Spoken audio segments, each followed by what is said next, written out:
Listen up, high school sports fans. This cheer's for you. You're number one! You're number one! Why all the love? Why do we think you're number one? Because as high school athletes, we know there is no us without you. We know that when you buy a ticket to see an IHSAA game or meet, you're helping pay for new uniforms, safer equipment, or even a bus ride to the game. But we also know what you're really saying is, I believe in you. I believe you could be somebody. When you think about all of the opportunities your attendance at an IHSAA athletic event creates, And the fact that you paid for your ticket, well, fantastic doesn't begin to describe how we feel about you. high school sports, You pay, we play. everybody wins. This message brought to you by the IHSAA, encouraging you to go to a high school game this week and help build a future that benefits us all. You want to feel goosebumps? Then purchase a ticket to an athletic event at your local high school. You'll be making a lasting difference in your community. Buying a ticket to an IHSAA game or meet helps ensure your school has the funding it needs to operate. New uniforms, safer equipment, transportation. Your ticket purchase helps to pay for it all. You're also helping today's student athletes learn the life skills they need to get better jobs and become better leaders. Plus, you'll see them do some amazing things. Whoa! Did you see that? Oh man, I think I just got goosebumps. Me too. High school sports. We pay, they play. Everybody wins. This message brought to you by the IHSAA, encouraging you to go to a high school game this week and help build a future that benefits us all.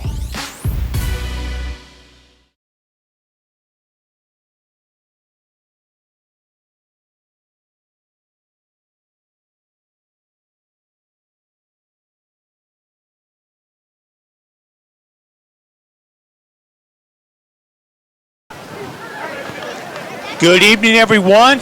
It's been a cloudy and cold day here in central Indiana. However, there is no rain in the forecast as we've got Class 4A Sectional 22 action here at Beech Grove High School's Teachers Credit Union, or TCU Veterans Stadium, between the Crispus-Attucks Tigers and the Beech Grove Hornets. Good evening, everyone. I'm Jim Pick. And Crispus-Attucks comes in with a record of 6-2. They're led by sophomore quarterback Chris Patterson, who's completed 60 of 118 passes for 908 yards, 8 touchdowns, 6 interceptions. They're led by running back Jaden Evans, a junior, carrying the ball 109 times for 759 yards and 6 TDs. Patterson, while not passing, he's carried the ball 67 times for 556 yards and has scored 10 touchdowns. Crispus-Attucks leading receivers are senior Jayon Barnett, who's caught 24 balls for 357 yards and 7 TDs, and Duvon Love, a junior, who's caught 18 passes for 369 yards and 1 touchdown. For the Beech Grove Hornets, it's been a frustrating season as they had to forfeit another win this past week, forfeiting the 42-12 win against Monrovia on September 28th. So the Hornets are 2-7 off the field, but 5-4 on the field. Beech Grove is looking for its first postseason win in the IHSAA tournament since October 31st, 2014, when it shut out Pendleton Heights 46-0 at Pendleton Heights High School. Crispus-Attucks is coached by Abe Toffeek. He's in his second season at the school. This is the 4th year for varsity football at Crispus-Attucks since the sport was revived in 2016. This was after a 59-year history from 1927 to 1986. The school initially closed in 86, but reopened sometime in the 2000s as a medical magnet school. The football program was revived in 2016.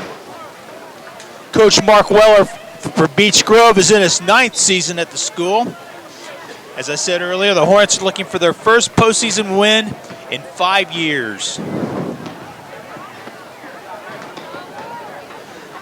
This telecast is being brought to you by the Indiana High School Athletic Association.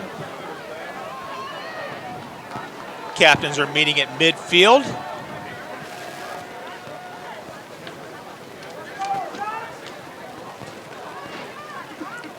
This is a 6-team sectional 22. Crispus Attucks and Beech Grove are in the upper half of the upper bracket. Game 2, the other half of that bracket is taking place over at Roncalli High School, with Frankfort taking on the host Rebels. The winners will meet next week. If it's Beech Grove and Roncalli, those two schools will meet at Roncalli Stadium next Friday night. This was supposed to be a 7-team sectional. However, Indianapolis Shortridge canceled the remainder of its football season. In fact, Crispus Attucks had a bye week last week as a result of the cancellation with Shortridge. Western and Lebanon, the other schools in Class 4A Sectional 22, have the byes and will not face each other until next Friday night at Lebanon High School's Tiger Stadium.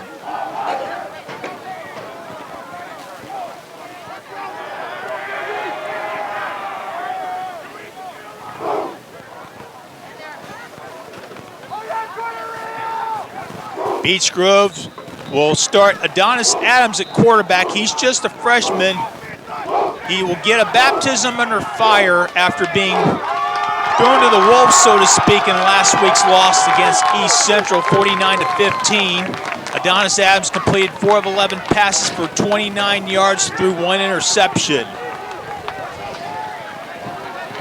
Crispus Attucks won the toss, elected to defer to the second half, so Beech Grove will receive the football to begin this Class 4A Sectional 22 clash. This is the first ever meeting between the Hornets and the Crispus Attucks Tigers. This will be the 7th different school Beech Grove has faced, seventh different IPS school the Hornets have faced in football. They're 0-2 against Broad Ripple, 5-2 against Howe, 0-2 against Manual, 0-1 versus Shortridge, 1-0 versus Washington, and 5-2 versus Harry Wood or Wood High School, which was originally the old Manual High School before it opened in 1953. Wood High School closed in 1978. Beech Grove has never faced Arsenal Tech, Arlington Northwest, and Marshall on the gridiron.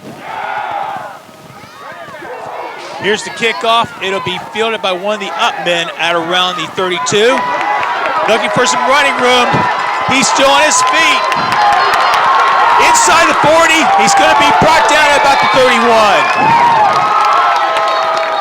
There is a flag down, a couple late flags on the play. That might have been Aiden Brooks on the return.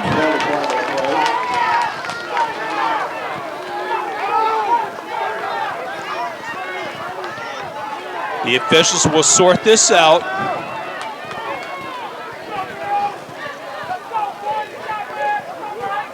Looks as if it's going to be a dead ball foul. Personal foul against the Tigers. So that be 15 yards tacked on to the end of the play. So the ball will be marked at the 16-yard line, I would presume. Couldn't tell who carried the ball. It might have been Aiden Brooks.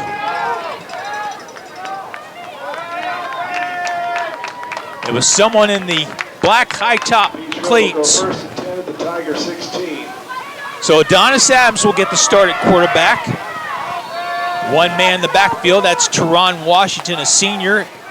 Adams is a freshman. Here's the handoff, and Adonis keeps it. It's a pass over to, I believe that's Damon Tompkins, number 28.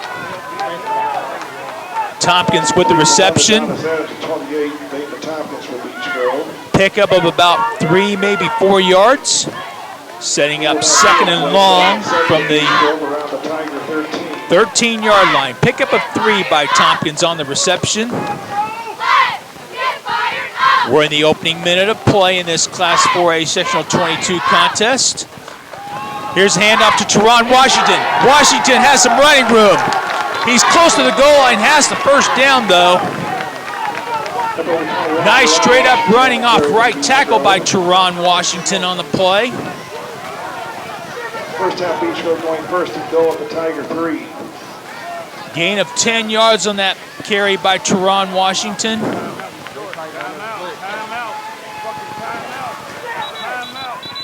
Adams behind center. We have an official's timeout.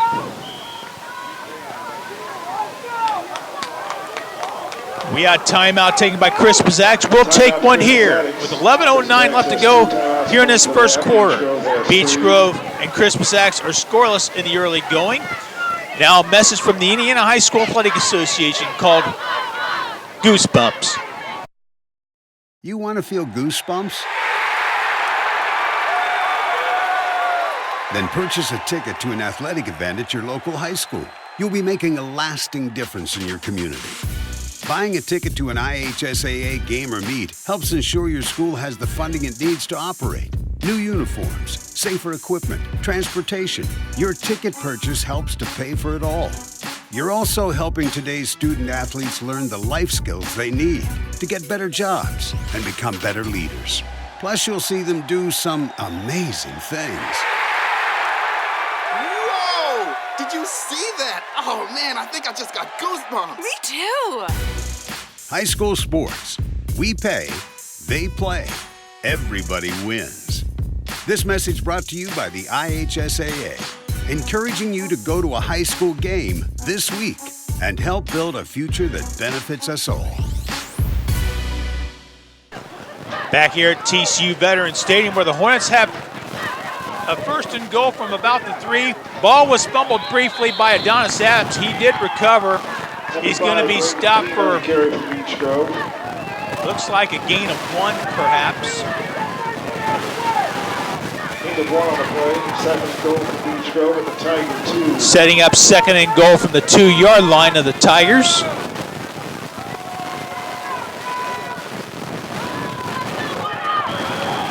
That might have been Teron Washington on the carry. He was smothered as soon as he took the handoff from Adonis Adams. Looks like a loss of 2 on the play. Loss of 2 on the play. Third and 4.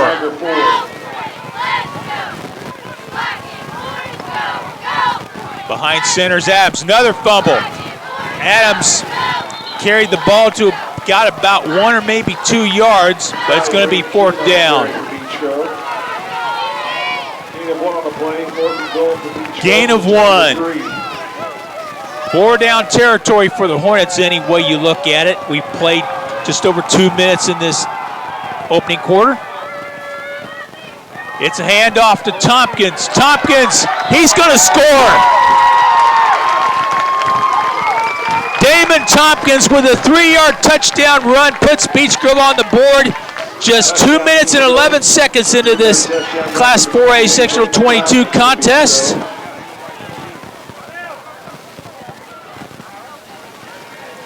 Damon Tompkins scored around right end for that touchdown. Angel Fonseca, who's been perfect in several extra point attempts this season. Keani Johnson to hold. Looked as if Chris Bgsn jumped offside unless there was movement on the offensive line. Preliminary indication by the near side official indicating offside. The second penalty of the night by Chris Bgsn.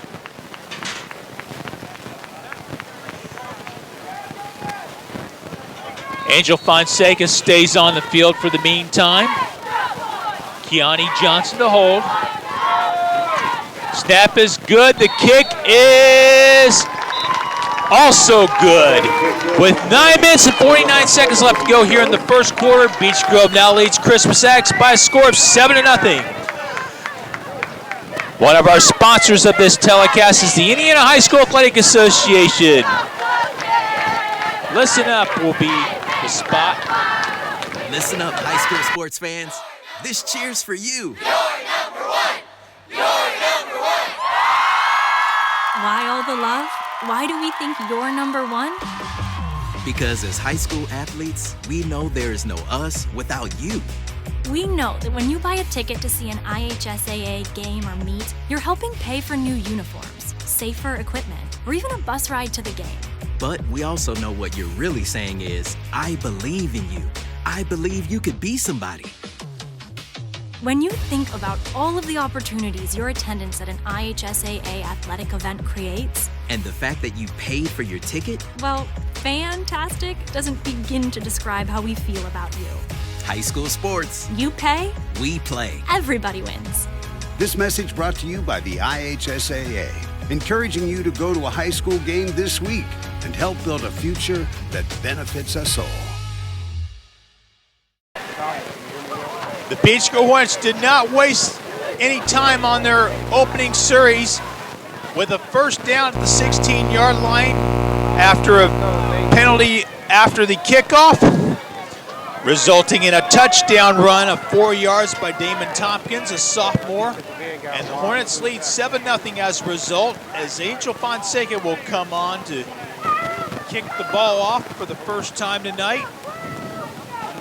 2 men back deep for the Tigers. Crispus Attucks High School opened in 1927, closed in 1986. Reopened as a medical magnet school sometime during the decade of the 2000s. This is the 63rd overall season for Crispus Attucks. Became an integrated high school in 1971. There's a gentleman who coached Crispus Attucks during the first year of integration, who later became head basketball coach at Beech Grove High School, Steve Kaufman.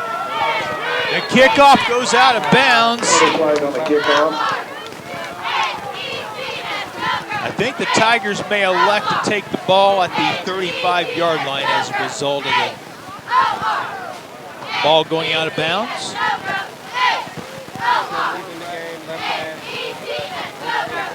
Well, there's a legal receiver on the kickoff against Beech Grove.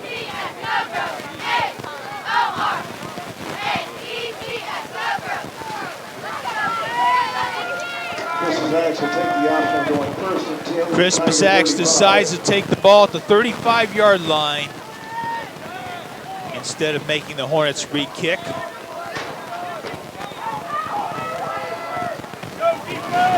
At quarterback is Chris Patterson for the Tigers.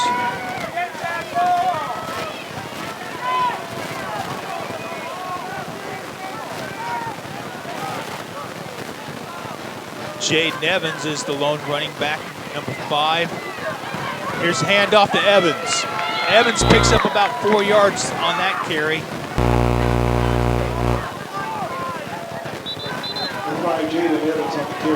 Second and 6 from the Tiger 39-yard line.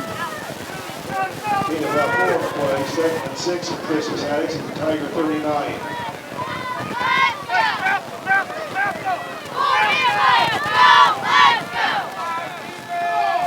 Evans, the lone man in the Crispus Attucks backfield. Patterson, the quarterback.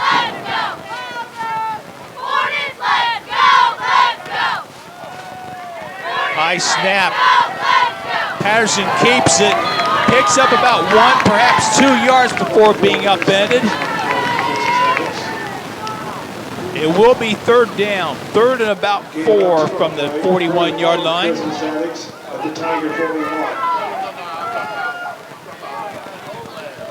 Steve Kaufman spent 10 seasons as the head basketball coach at Beech Grove High School. Prior to that, he was cross-country coach and assistant basketball coach under Bill Scott at Crispus Attucks during the 1971-72 school year. The first year, the school was integrated. It was long a segregated school. The Beech Grove defensive line jumped, and if that's the case, Crispus Attucks would pick up its first down of the night, and it is offside against the Hornets. First down for Crispus Attucks on the field. Now going first and 10 at the Tiger 46.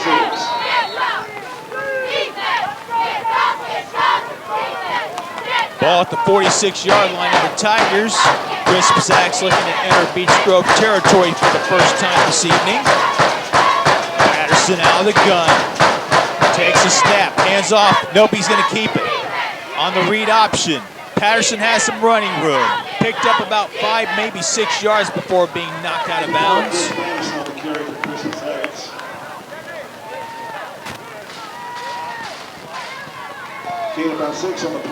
Patterson picks up 6 on that particular play.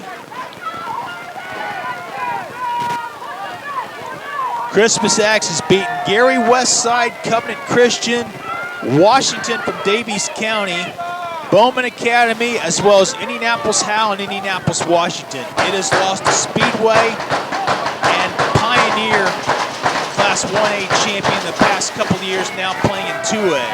Here's a handoff to Evans. Evans is smothered as soon as he received the pitch out from Patterson. Evans might have gotten 1 or 2, but that's it. Going to be shy of the first down.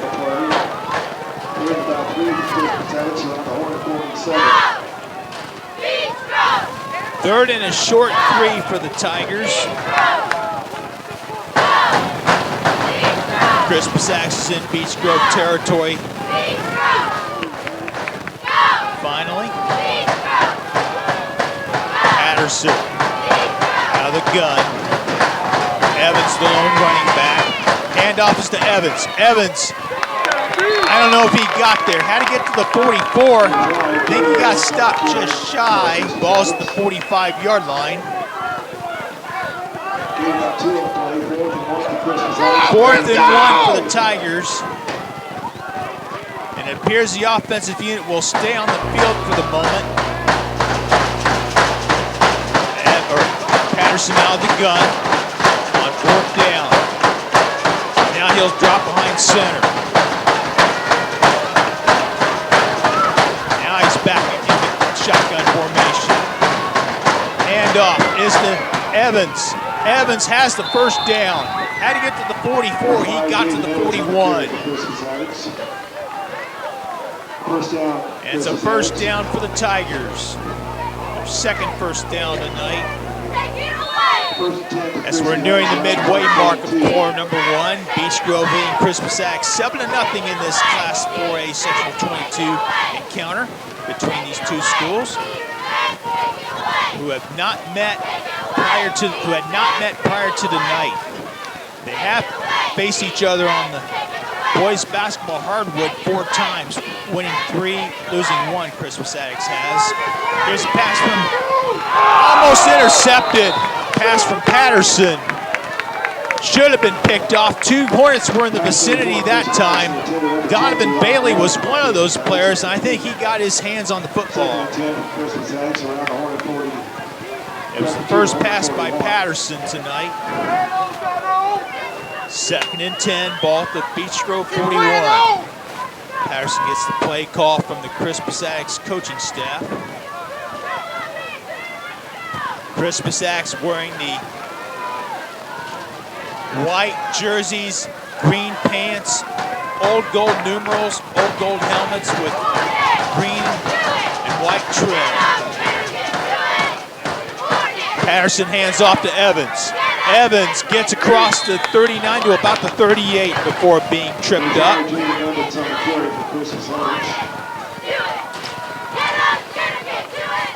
Evans picked up about 3 yards that time.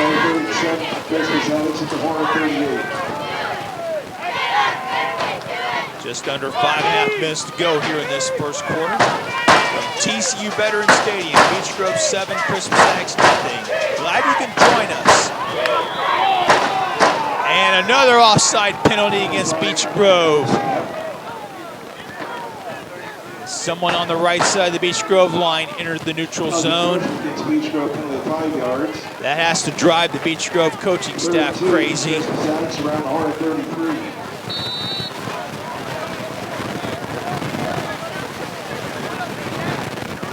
Third and 2 for the Tigers as a result of the penalty.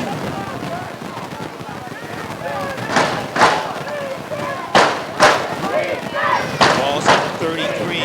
Christmas Axe needs to get to the 31 for the first time. Here's a pass caught by Evans. Evans looking for some running room. He's not going to get to the first down marker. In fact, he might have been lucky to get back to the line of scrimmage. Oh, he lost yardage. Loss of about 2 on the play. Going to be 4th and 4. The offensive unit stays on the field. Abe Toffee decides he has nothing to lose. Patterson will operate out of the gun.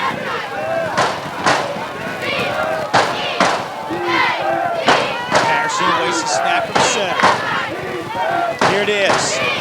Patterson is going to be, no, he was wrapped up earlier. He's going to pick up the first down as a result of the play. A missed tackle by Beech Grove allowed Patterson to run for daylight and pick up a first down. Gain of 6 on the play by Patterson, the sophomore quarterback. Clock stopped momentarily for the movement of the chains.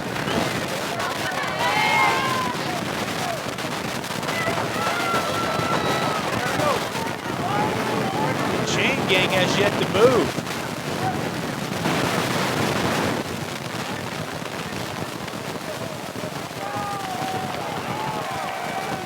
We're going to have another penalty assessed against Beech Grove. First down for Christmas Zags on the penalty of 5 yards, now going 1st and 10 at the Hornet 24. So ball spot at the Hornet 24-yard line. Christmas Zags is on the move. This is the initial offensive series for the Tigers. Clock is moving, under 4 minutes to go here in this first quarter. Evans, the lone running back for Christmas Zags. Patterson at quarterback.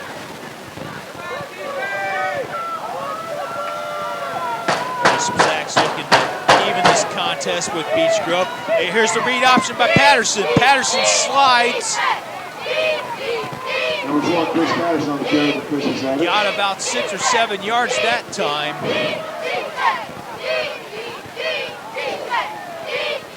Gain of 6 and 22nd and 4 for Christmas Zags around the Hornet 18. Ball's at the 18. It's a 6-yard pickup for Patterson. Patterson awaits the snap from center on 2nd down. Once again, Jaden Evans is the lone running back for Christmas Addicts.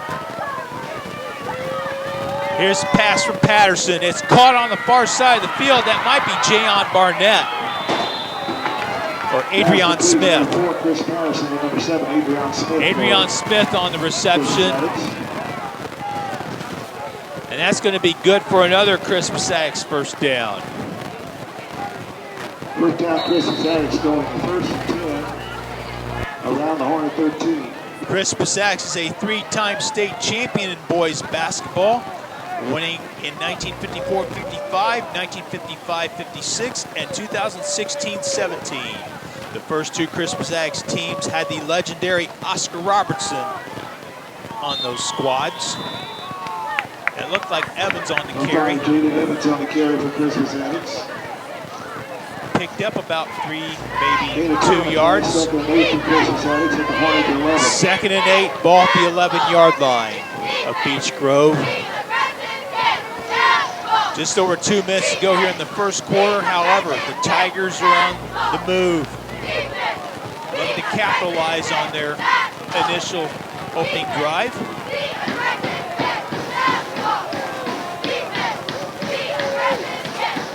Chris Patterson out of the shotgun formation once again. Handoff is to Evans. Evans not going to get much at all. Might have picked up 1. Lost a yard even. Lost 1 on the play. He did lose 1. Ball's at the 12. Clock continues to run. Just over a minute and a half left to go here in this first quarter. Beech Grove 7, Christmas Addicts nothing. However, the Tigers are on the move. Can the Beech Grove defense hold? 3rd and 9. Patterson out of the gun. Evans, the lone running back. Here's a pass from Patterson. It is. A receiver fell down. No flag thrown on that. Looked like a good non-call there. The receiver slipped and fell, resulting in an incompletion. Bring up 4th down. That stops the clock with 1:10 left to go here in the first quarter. 4th and 9 for the Tigers. Tigers need to get to the Beech Grove 3 to extend this drive.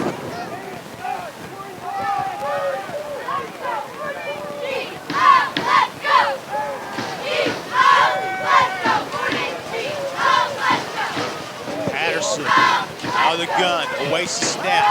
He's going to throw it on 4th down. Pass is incomplete. Off the hands of number 10, Devon Love. And Beach Grove will take over on downs with 1:05 left to go here in the first quarter. Beach Grove will take over on downs, going 1st and 10 at the Hornet 12.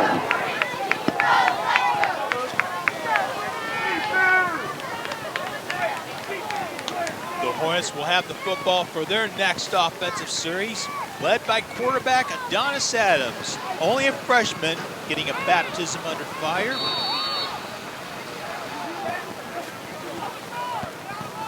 Ron Washington is back in at running back. Adams to Washington. Washington not going to get much. Might have picked up one, but that's it. Number 21, Ron Washington on the carry for Beach Grove. Gain of 1 on the play. Gain of 1 on the play, 2nd and 9 for Beach Grove and Hornet 13. We're in the waning moments of this first quarter. 46 seconds and counting. 2nd and 9 for the Hornets. Adams to Washington. Washington has the first down and more. Across the 45 to about the 49-yard line.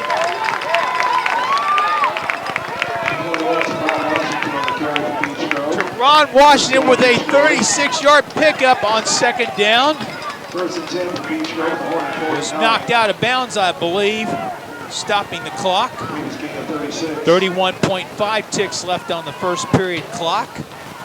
Hornets with the ball leading 7-0 in this Class 4A Sectional 22 contest. First ever meeting between Beach Grove and Crispus Attucks. Adams' pass is caught by Tompkins. Tompkins into Crispus Attucks territory. Has a first down and is out of bounds at the 31. A 20-yard pickup for Damon Tompkins on that reception. Gets out of bounds to stop the clock. 23.2 left to go in the quarter. Tompkins with a 4-yard touchdown run for the only score of this contest. Adams awaits the snap. Gets to Washington. Washington's going to be tackled in the backfield for a loss. Looks like a loss of about 3 yards, which will likely be the final play of this first quarter.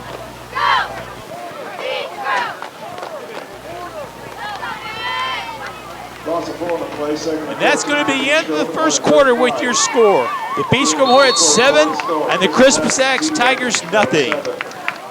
Stay tuned for second quarter action when we come back in a moment here on Bgsn. One of our sponsors of this broadcast is the Indiana High School Athletic Association.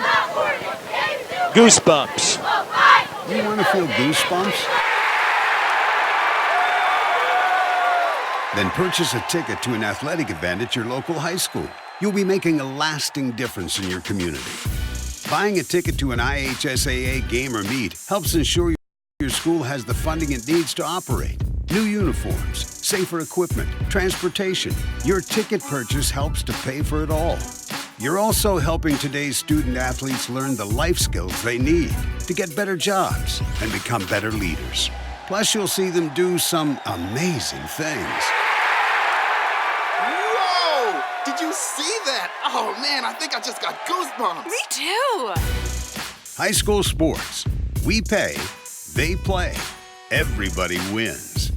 This message brought to you by the IHSAA, encouraging you to go to a high school game this week and help build a future that benefits us all. Hornets with a 2nd and 14 from the Crispus Attucks 35 as the second quarter is underway. Adonis Adams on the carry.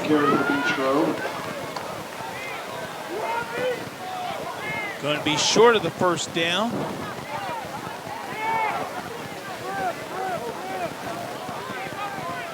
Ball be placed at the 29-yard line. 3rd and about 7 for Beach Grove.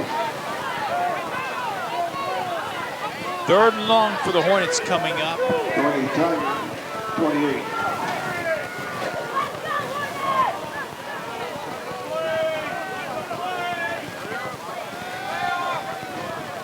Hornets need to get to the 21-yard line. Here's Teron Washington.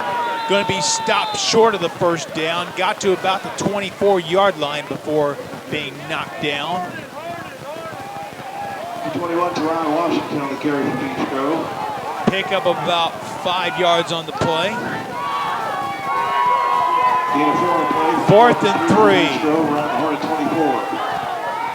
Hornets need to get to 21 to extend this drive.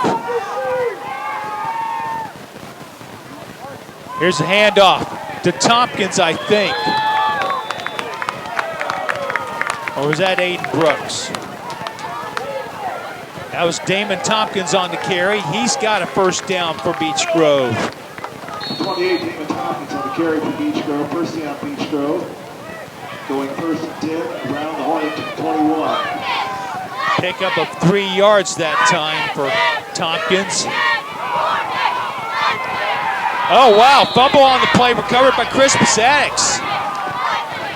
Number 2, Jayon Barnett on the recovery. Number 2, Jayon Barnett for Chris Pasadix. First down, Chris Pasadix. The Hornets turn the ball over. The first turnover of the night for either team, resulting in a Chris Pasadix first down.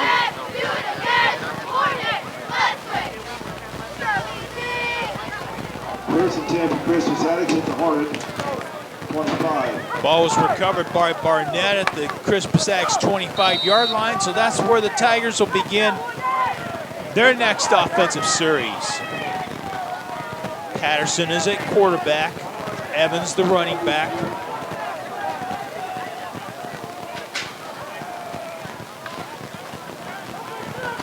Patterson once again in shotgun formation. He's going to keep it himself. Chris Patterson on the carry for Chris Pasadix. Actually, there was a flag though.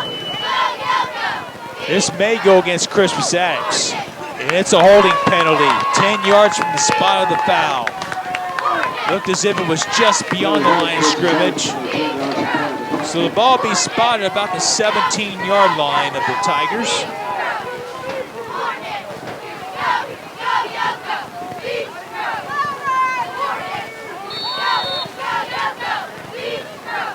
First and 19 for Chris Pasadix at the Tigers 16.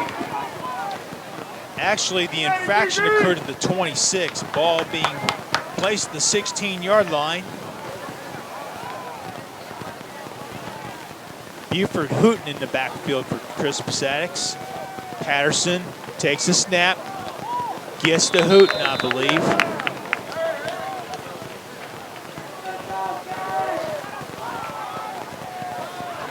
Number 22, Buford Hooten on the carry for Chris That was Hooten on the carry. Got about 2 yards on that play. Gain of 1 on the play, 2nd and 18 for Chris Pasadix around the Tiger 17. Actually, a pickup of 1, I beg your pardon. Patterson at quarterback. He's going to throw. Airs it out. It's going to be overthrown. 2 Hornets were in the vicinity, but the ball was out of the reach of either one of those defensive backs. That'll set up 3rd and long for the Tigers. 3rd down and 18. Or figuratively speaking, 3rd down and Emerson Avenue to go.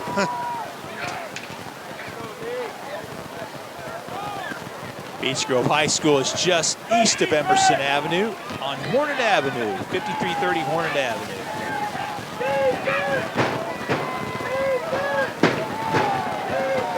Chris Pasadix needs to pick up this first down here. Snap to Patterson. Throw is caught by one of the running backs. He's going to be stopped well short of the first down. Pass complete from 4, Chris Patterson to 5, Jaden Evans from Chris Pasadix. Jaden Evans with the reception, but stopped well short of the first down. Chris Pasadix needed to get the ball to the 36-yard line for a first down. Well short of it. And I believe that's Jaden Evans on the punt, number 5. Number 4, Chris Patterson to punt for Chris Pasadix. No, it'd be Patterson punting, number 4, I beg your pardon. Donovan Bailey back deep for Beech Grove.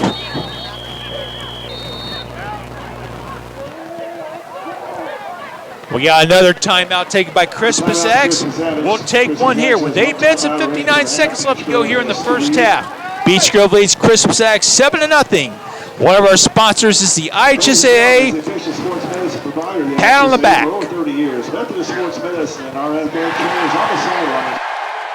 If you bought a ticket to an IHSAA athletic event last weekend, give yourself a giant pat on the back. You helped ensure our school has the resources it needs to support our athletic program. You might have even punched somebody's ticket to a better life. Yeah, like mine. So give yourself a big high five. Yeah. And thank you. High school sports. You pay. We play. Everybody wins. That's right. This message brought to you by the IHSAA.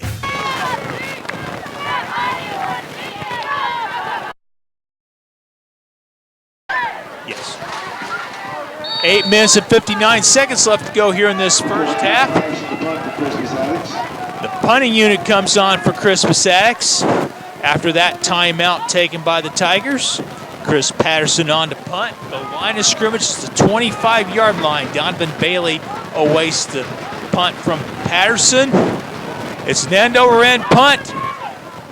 And it's going to take a Christmas X bounce. It's going to roll inside the 30. It'll be down at around the 27-yard line. Down by Christmas X, first down, Beech Grove. Actually, they're marked at the 29.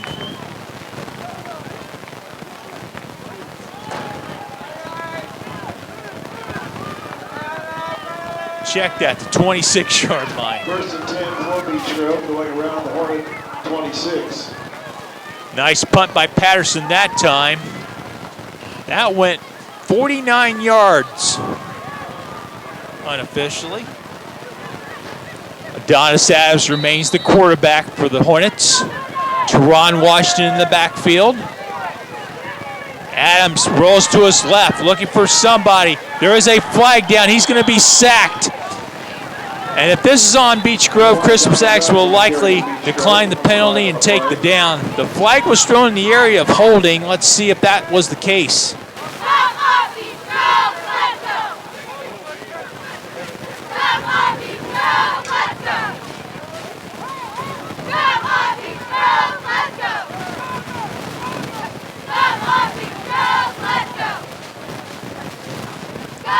It looks as if Christmas X will take the down. It was holding against the Hornets and was declined. Smart decision by Christmas X that time to take the down. This would be second and long. Second and 18 from the 18-yard line. Adonis Adams was sacked for an 8-yard loss on that previous play. Here's a pass caught by Washington. Oh, he dropped it. Incomplete.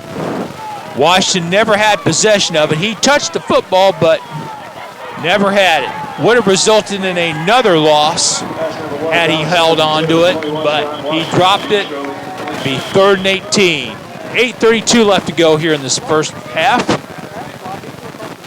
Hornets lead 7-0. Glad you could join us here from TCU Veterans Stadium here in Beech Grove, Indiana.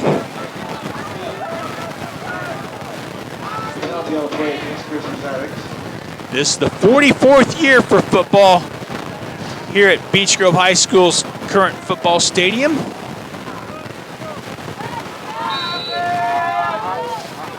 Third and 18. Adonis Adams awaits the snap. He fumbles it. Did he recover? Yes, he did. Resulting in another loss, and so Josh Fryer and the punt team will come on for the first time tonight. Josh Fryer will go to Ohio State to play football for the Buckeyes next season. Loss of 7 yards on that play. 4th and 25. Line of scrimmage is the 10-yard line. Fryer waits the snap. Good snap. That kick might have been partially blocked, but it rolls out of bounds. Not a good punt by Josh Fryer that time.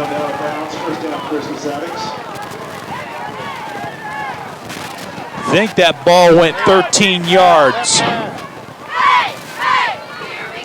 Looked as if one of the Crispus Attucks linemen got his hand on the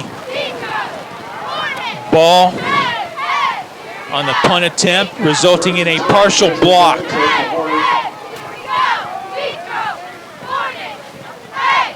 Ball at the 23-yard line of the Hornets. Crispus Attucks looking to draw even with the Hornets. First round action of Class 4A Sectional 22.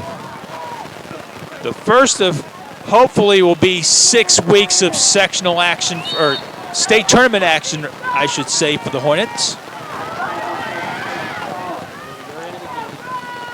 Barnett, or that was Patterson taking the snap. Patterson looking for some running room. He's going to slip and fall and suffer a loss on the play.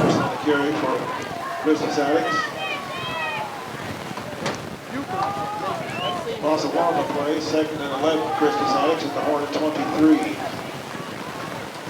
Loss of 1, maybe 2 yards on that play by Patterson. Just over 7 minutes to go here in this first half.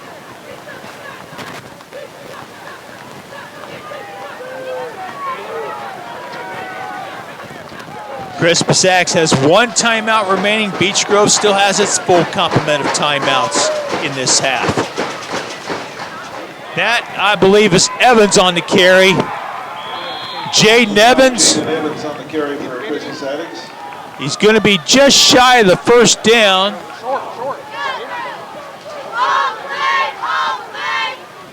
Pickup of about 9 on the play. 3rd and 2 for the Tigers.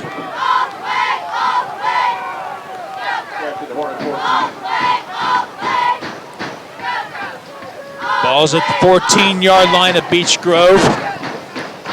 Patterson behind center this time. He's going to keep it. Does he pick up the first down? There is a flag on the play.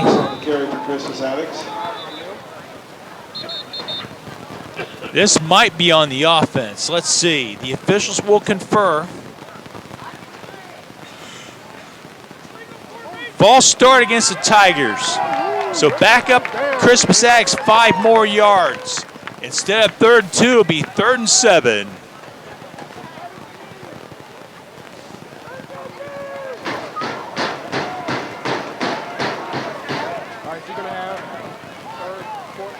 Six minutes, 11 seconds left to go here in this first half. Almost halfway through quarter number 2. Now the clock restarts. 3rd and 7 for the Tigers. This time Patterson will operate out of the shotgun formation. Patterson rolls to his right. Passes. Did he catch it? Yes, he did. That was Gian Burnett on the reception. Don't know if he picked up the first down. He's close to the first down marker. He might be a little bit short. Pickup of about 6 yards. Setting up 4th and 1 from the 13-yard line.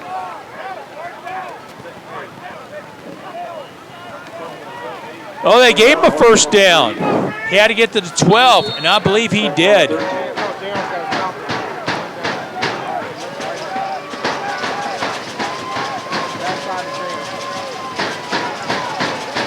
Well, the drive began at the 23-yard line. He had to get to the 13 for a first down. So it's at the 13. Play is blown dead. Timeout taken by Beech Grove. That's the first timeout taken by the Hornets. We'll take one here with 5 minutes and 26 seconds left to go here in the first half. Beech Grove leads Crispus Attucks 7-0. One of our sponsors of tonight's IHSAA sanctioned telecast is Whalen Realty Group.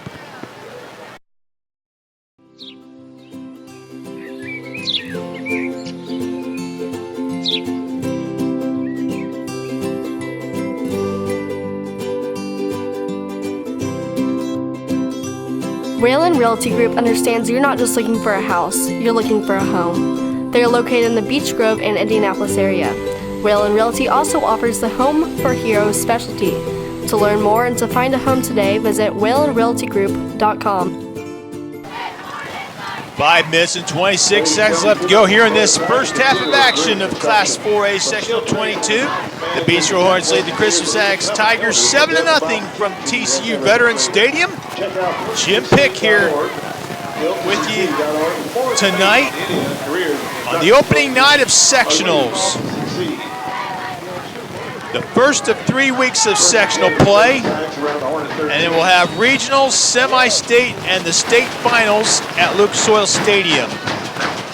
Regional and semi-state will be held at different sites.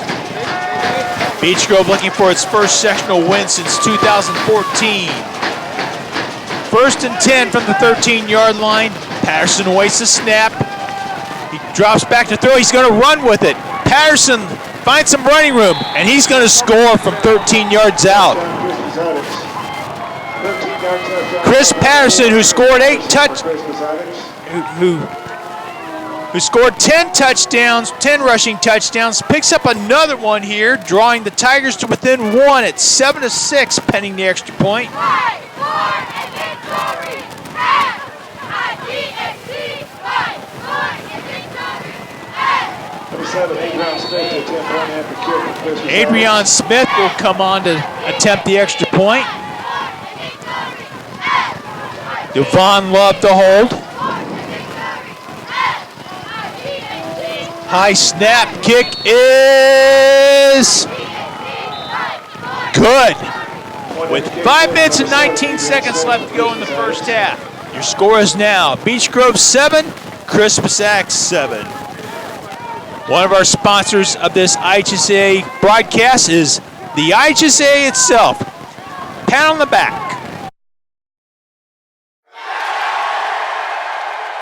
If you bought a ticket to an IHSAA athletic event last weekend, give yourself a giant pat on the back. You helped ensure our school has the resources it needs to support our athletic program. You might have even punched somebody's ticket to a better life. Yeah, like mine. So give yourself a big high five. Yeah.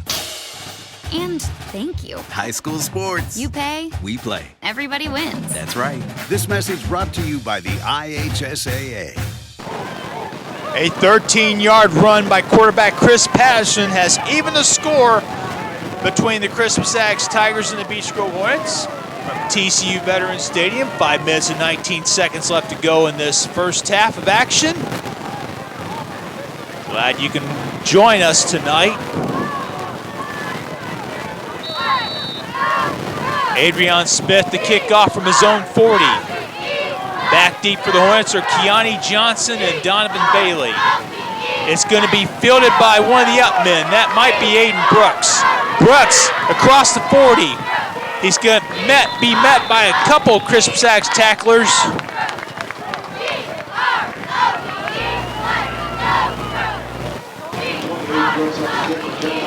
Aiden Brooks with a nice kickoff return for Beech Grove, bringing the ball to the 41-yard line of the Hornets. And that's where Beech Grove will begin its next offensive series. What led to the Crispus touchdown was a fumble by, I believe, Teron Washington or Adonis Adams. Oh, wow.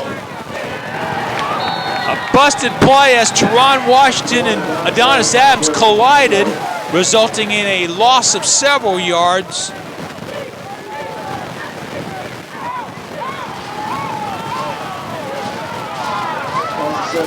Loss of 7 yards on that play as a result.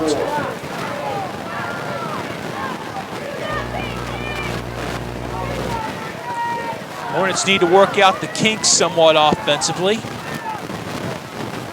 Try to avoid future collisions. Adonis Adams pass intended for Washington, caught by Washington, but he's not going to get much either.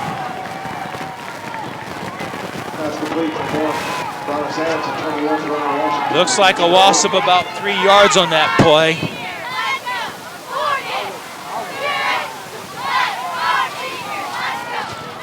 The Hornets are going backwards on the football field. It's not how you win ball games, by moving backward.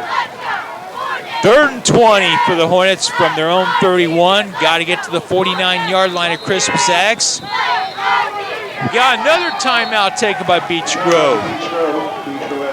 We'll take one here with 3 minutes and 51 seconds left to go here in the first half. Beech Grove and Christmas Ags are knotted at 7. One of our sponsors is the Indiana High School Association with its Listen Up promo. Listen up, high school sports fans. This cheers for you. You're number one. You're number one. Why all the love? Why do we think you're number one? Because as high school athletes, we know there is no us without you. We know that when you buy a ticket to see an IHSAA game or meet, you're helping pay for new uniforms, safer equipment, or even a bus ride to the game. But we also know what you're really saying is, I believe in you. I believe you could be somebody. When you think about all Pass is caught, meanwhile, back to live action. I believe that was Damon Tompkins on the reception. Tompkins going to be stopped well short of the first down. Gain of 2 on the play, and Josh Fryer will drop back to punt once again for Beech Grove. His first punt went for 13 yards. It was a partially blocked punt.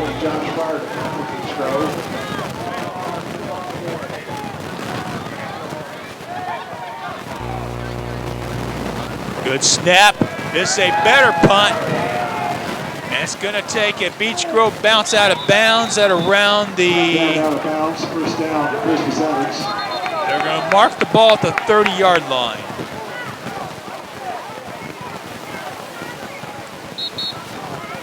A much better punt that time by Josh Fryer. That goes for 38 yards.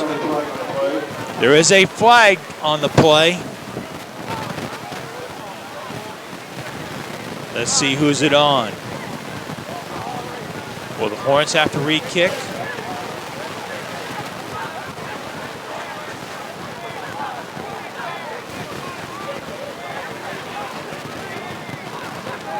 The officials sorted out. Going to go over to the Beech Grove sideline to give his explanation, the referee for tonight's game.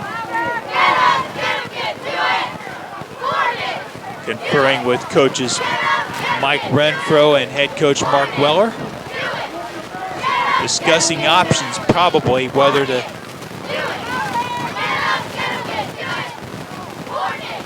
take the penalty, or this may be on Christmas Addicts.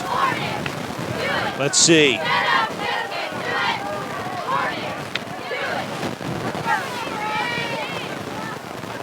Looks like the punt team's going to come back on. This may be against Beech Grove.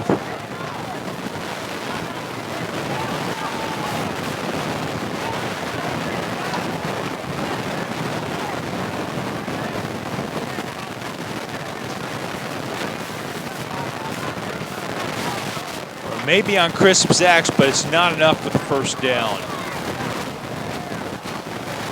It's on the Tigers.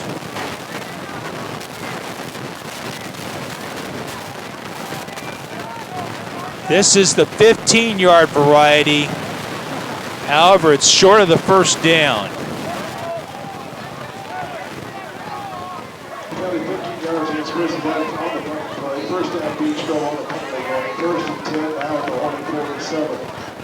So forget about that 38-yard punt by Josh Fryer. The Hornets will re-kick.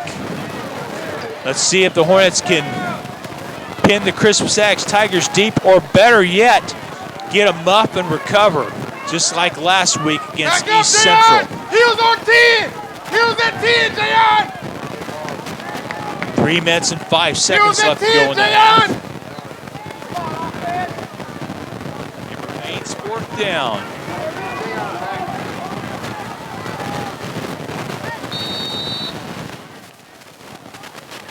Line of scrimmage is the 47 rather than the 32. Fryer gets it off.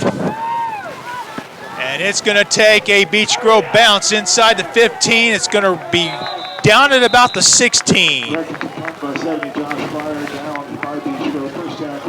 This one goes for 37 yards unofficially. So the Tigers will start deep in their own territory at about the 16-yard line as a result of the punt by Josh Fryer, the Ohio State recruit.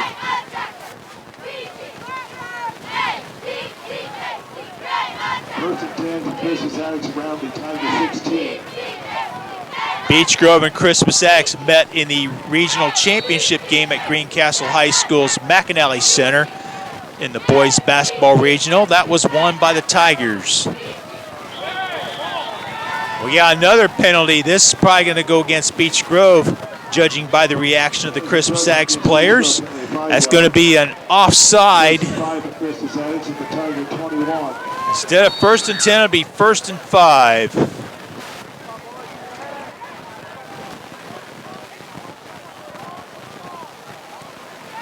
Ball spot at the 21-yard line. Patterson out of the gun. Pass is caught far side of the field. I think that might be Adrian Smith. Buford Hooten on the reception, not Adrian Smith. That results in another Christmas Addicts first down. Just over 2.5 minutes to go in the half.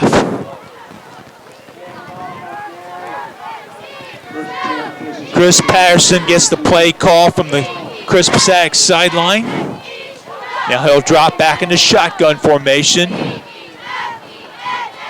Clock is running, 2:20. Patterson rolls to his right, looking for some running room. He's going to pass it. Pass is off the hands of a Christmas Addicts receiver. That might have been Jayon Barnett, the intended receiver. It was Barnett, but it bounced off his hands, fell incomplete. Fortunately for Jayon, that was not intercepted.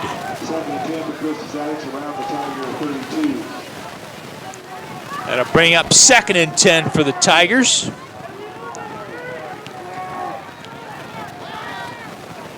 Two minutes, 11 seconds left to go in the half.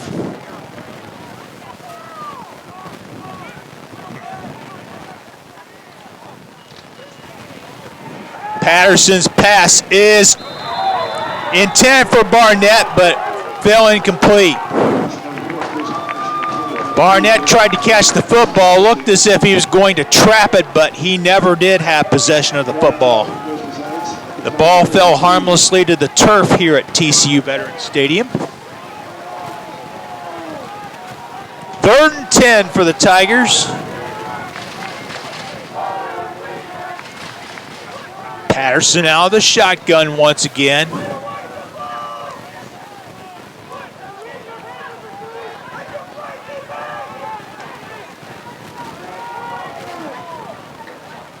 Patterson takes a snap. Pass is caught. Far side of the field. It's good for a first down and more. He's inside the 30.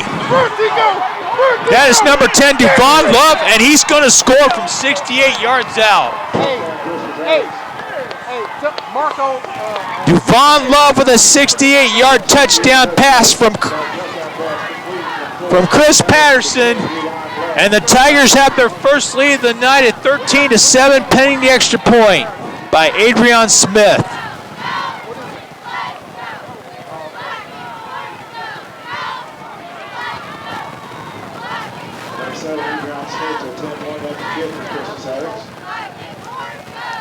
Adrian Smith to attempt the extra point. Devon Love, who had caught the 68-yard pass, will hold. Snap is good. The kick is, it's a low kick, but he got it through the uprights. With 1 minute and 52 seconds left to go here in the first half, your score is now Christmas Addicts 14, Beech Grove 7. One of our underwriters of Beech Grove High School football is Whalen Realty Group.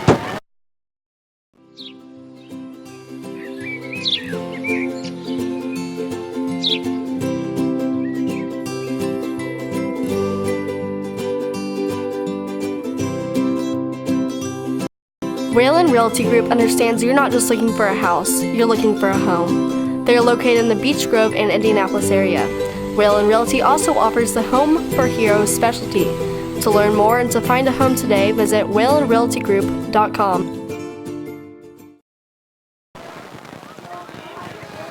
1 minute and 52 seconds left to go here in this first half.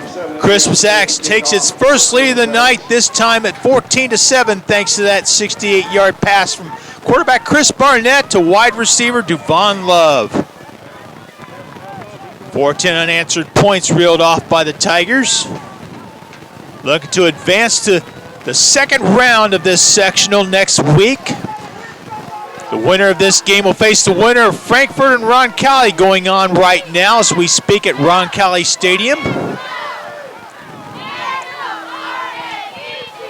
Fans were kind of expecting a Beech Grove Roncalli showdown. However, Crispus Axe will have something to say about that, as they're staking their claim to perhaps a victory tonight. Back deep for the Hornets are Donovan Bailey and Keani Johnson. It's a low kick. It's going to be fielded by one of the upmen. That might be Aiden Brooks. Brooks has some running room. Brooks got across the 40, going to be tackled at about the 43. Another good return by Aiden Brooks this time. Hornets with decent field position. And they'll begin at the 43 with 1:45 left to go in the half. Keep in mind, Crispus Axe will get the ball to start quarter number 3.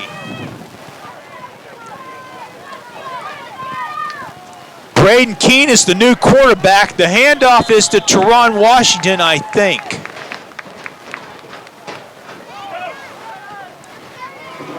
That was Tompkins on the carry that time. Pickup of about 5. Clock continues to run. Under 1.5 minutes left to go here in this first half. Hornets need to score before halftime. Keene rolls to his right. He's going to throw. Pass is caught for a first down. And I believe that was Damon Tompkins on the reception. And it was. Tompkins with a key catch for the Hornets. And the ball be spotted about the 37-yard line. Clock stops momentarily for the movement of the chains.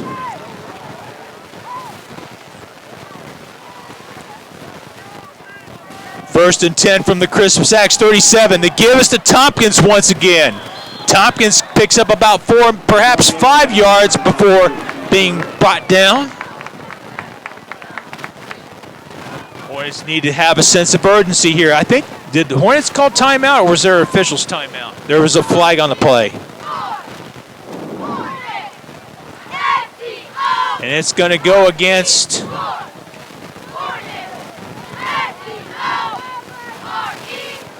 no clear signal. I think the official was obstructed in making the call. Defensive holding against Crispus Axe.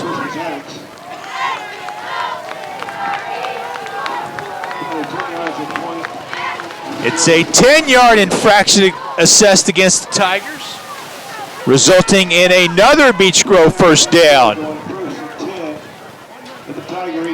Ball be spot the 18-yard line. Keene behind center. Braden Keene, the new quarterback. Pass is intercepted.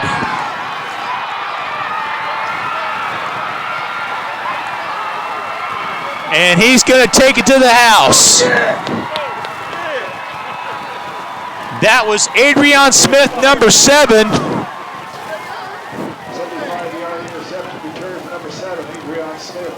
Looked as if he intercepted the ball around the 25-yard line.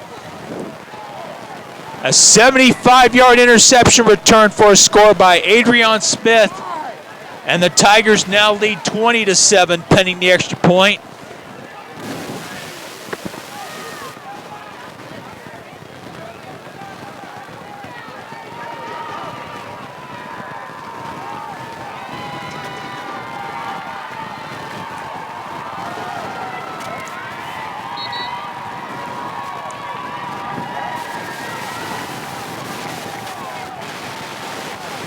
And the Crispus Axe fans on the far side of the field are finding something to celebrate tonight as their team is ahead by a 20-7 margin.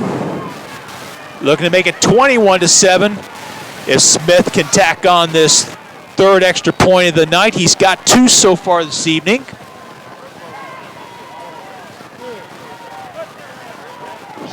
Once again, Duvon Love to hold.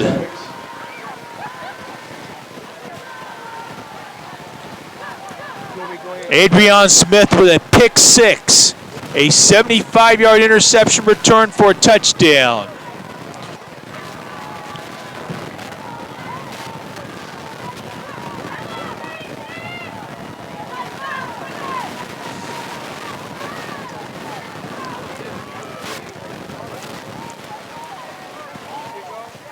Before we get this extra point attempt, I'd like to mention that at halftime we'll have an interview Greg Rakestraw did with Bobby Cox, the commissioner of the Indiana High School Athletic Association.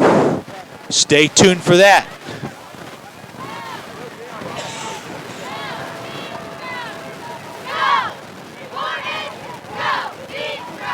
Don't know what the delay is all about.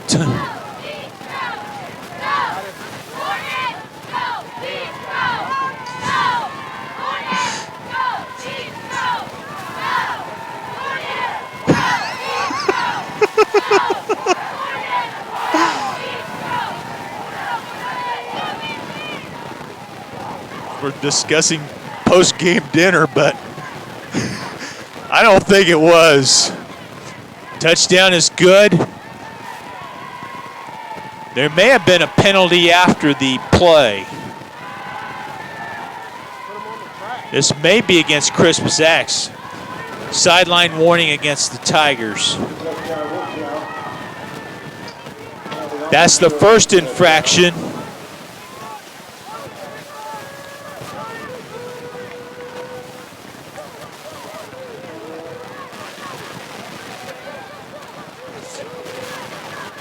So Adrian Smith, I presume, will stay on to attempt this extra point kick. He's 2 for 2 tonight in PATs.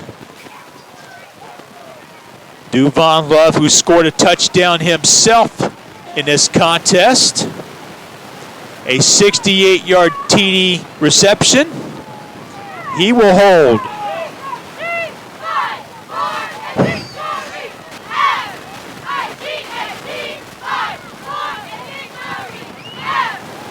What is taking so long? Much to the chagrin of everybody here in attendance at TCU Veterans Stadium.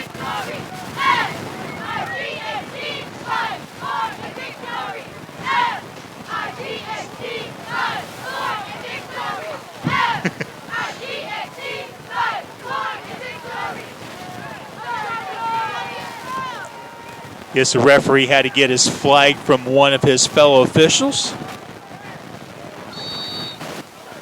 Now play resumes. Love awaiting the snap from center. He'll hold on this extra point attempt, which will give Chris Wasaks a 21-7 lead. Kick is good. With 41.7 seconds left to go here in this first half. Chris Wasaks now leads Beech Grove 21-7. IHSAA promo, pat on the back coming up. If you bought a ticket to an IHSAA athletic event last weekend, give yourself a giant pat on the back. You helped ensure our school has the resources it needs to support our athletic program. You might have even punched somebody's ticket to a better life. Yeah, like mine. So give yourself a big high five. Yeah. And thank you. High school sports. You pay. We play. Everybody wins. That's right. This message brought to you by the IHSAA. 41.7 seconds left to go here in this first half of action of Class 4A Sectional 22. The Chris Wasaks Tigers lead the Beech Grove Warriors 21-7 from TCU Veterans Stadium on the opening night of sectional play here and across the state of Indiana. There was a penalty assessed against Chris Wasaks. after that touchdown run. It may have been an unsportsmanlike conduct foul. Sprint, Tigers, sprint! So Christmas Axe will kick off from its own 25 rather than the 40-yard line. Adrian Smith to tee it up.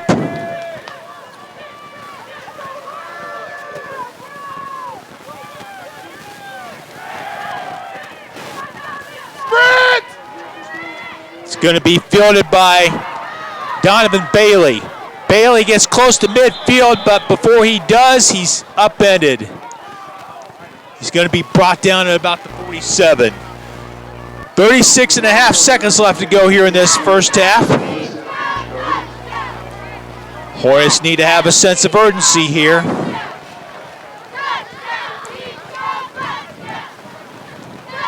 Actually, they're going to mark it at the 48. The officials will. Hornets need to go 52 yards to pay dirt.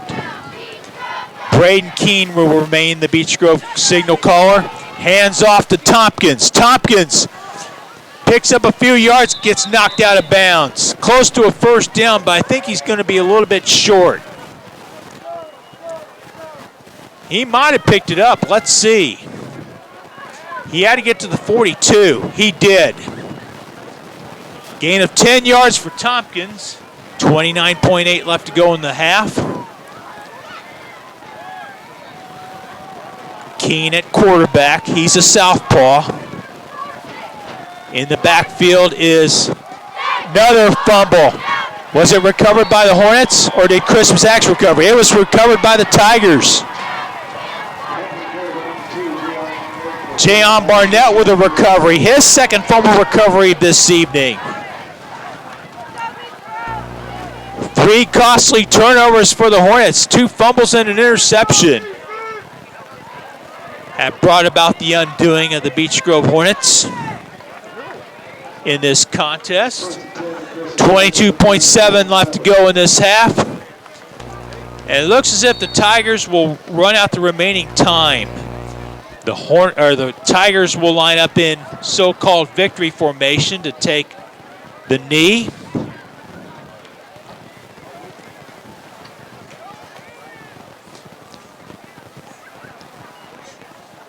And Patterson will take a knee. And that'll be the end of the first half with your score. The Christmas Axe Tigers 21 and the Beech Grove Hornets 7.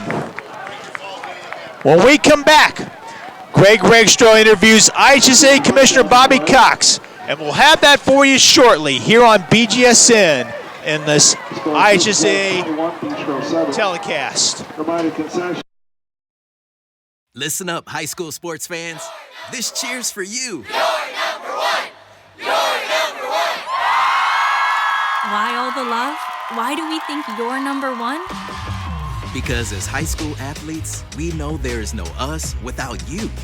We know that when you buy a ticket to see an IHSAA game or meet, you're helping pay for new uniforms, safer equipment, or even a bus ride to the game. But we also know what you're really saying is, I believe in you. I believe you could be somebody. When you think about all of the opportunities your attendance at an IHSAA athletic event creates, and the fact that you paid for your ticket, well, fantastic doesn't begin to describe how we feel about you. High school sports. You pay, we play. Everybody wins. This message brought to you by the IHSAA, encouraging you to go to a high school game this week and help build a future that benefits us all. It's time for the Commissioner's Corner, an exclusive weekly update from the IHSAA Commissioner himself, Bobby Cox. Now for the inside scoop on what's happening day to day with the IHSAA. Here's Coach Bob Lovell with Commissioner Bobby Cox. In for Bob Lovell, this is Greg Rakestraw, but the star of the show is with us, and that is the Commissioner of the IHSAA, and Bobby Cox. Hello, my friend. Hello, Greg. How are you today? I'm doing great. I hope you're doing well. You don't have much of a choice because you're too busy not to be doing anything else other than well during the month of October. Let's see, this past weekend, and including this weekend as well, you've got like 6 or 7 different state tournaments going on. Does that sound about right? That's about right. We're very busy. We concluded our flag football championships last weekend at Grand Park and Westfield, and congratulations to the Mooresville Pioneers as our state champion. Great venue, thanks to the city of Westfield and Grand Park for what they do. We also crowned a state tennis champion, Carmel High School, again fighting off North Central 3-2 in a great tennis match, great enthusiasm, great sportsmanship. Always glad to see that occur. And we go right into another weekend of many, many events. We've got the rest of the tennis tournament. Singles and doubles are going to be played this weekend. Cross-country semi-states, soccer semi-states, volleyball regionals. Almost every tournament except football is in vogue right now. So we're busy, and it's a good time to be a high school fan. All right, no doubt about that. Let's go back to unified flag football. What did you learn? What did you see from a growth standpoint from year one of the tournament to year number 2? Well, we went up from 24 schools to 37 schools that started in the sectional. So that's a nice increase of growth in our tournament. I saw better organization by all the schools. You got to go through it 1 year to kind of figure out where to go and how to do things and how to set your teams up. And I saw better organization, great enthusiasm as always. The opportunity for kids with and without intellectual disabilities to play together and represent their school is a very special opportunity, and very pleased with how it all turned out. Great venue, and I think we'll probably go back there for years to come. The folks there at Grand Park did a great job. The field worked out well. There was another event going on in the facility at the same time, and we actually had some people bleed over and come over and watch flag football from the other event. So I thought it was a really good day, and I think we can learn from that. We'll have a post-event meeting with the folks up at Grand Park coming up next couple of weeks and look to the future. How would you describe the partnership that you have built now with Special Olympics of Indiana? Well, it's a tremendous partnership. It started over 7 years ago. It was an outgrowth of our student advisory committee when I challenged those young people to give back to their communities and find an organization that's in all 92 counties, just like our membership is, and be able to give back and give back to your community for what they've given you, the opportunity to play for your school and all the things that the school does for you. And so that partnership has grown. We have 4 unified sports. 2 are sponsored by the IHSAA. 2 are sponsored by Special Olympics. We have track and field and flag football. They have bocce and bowling.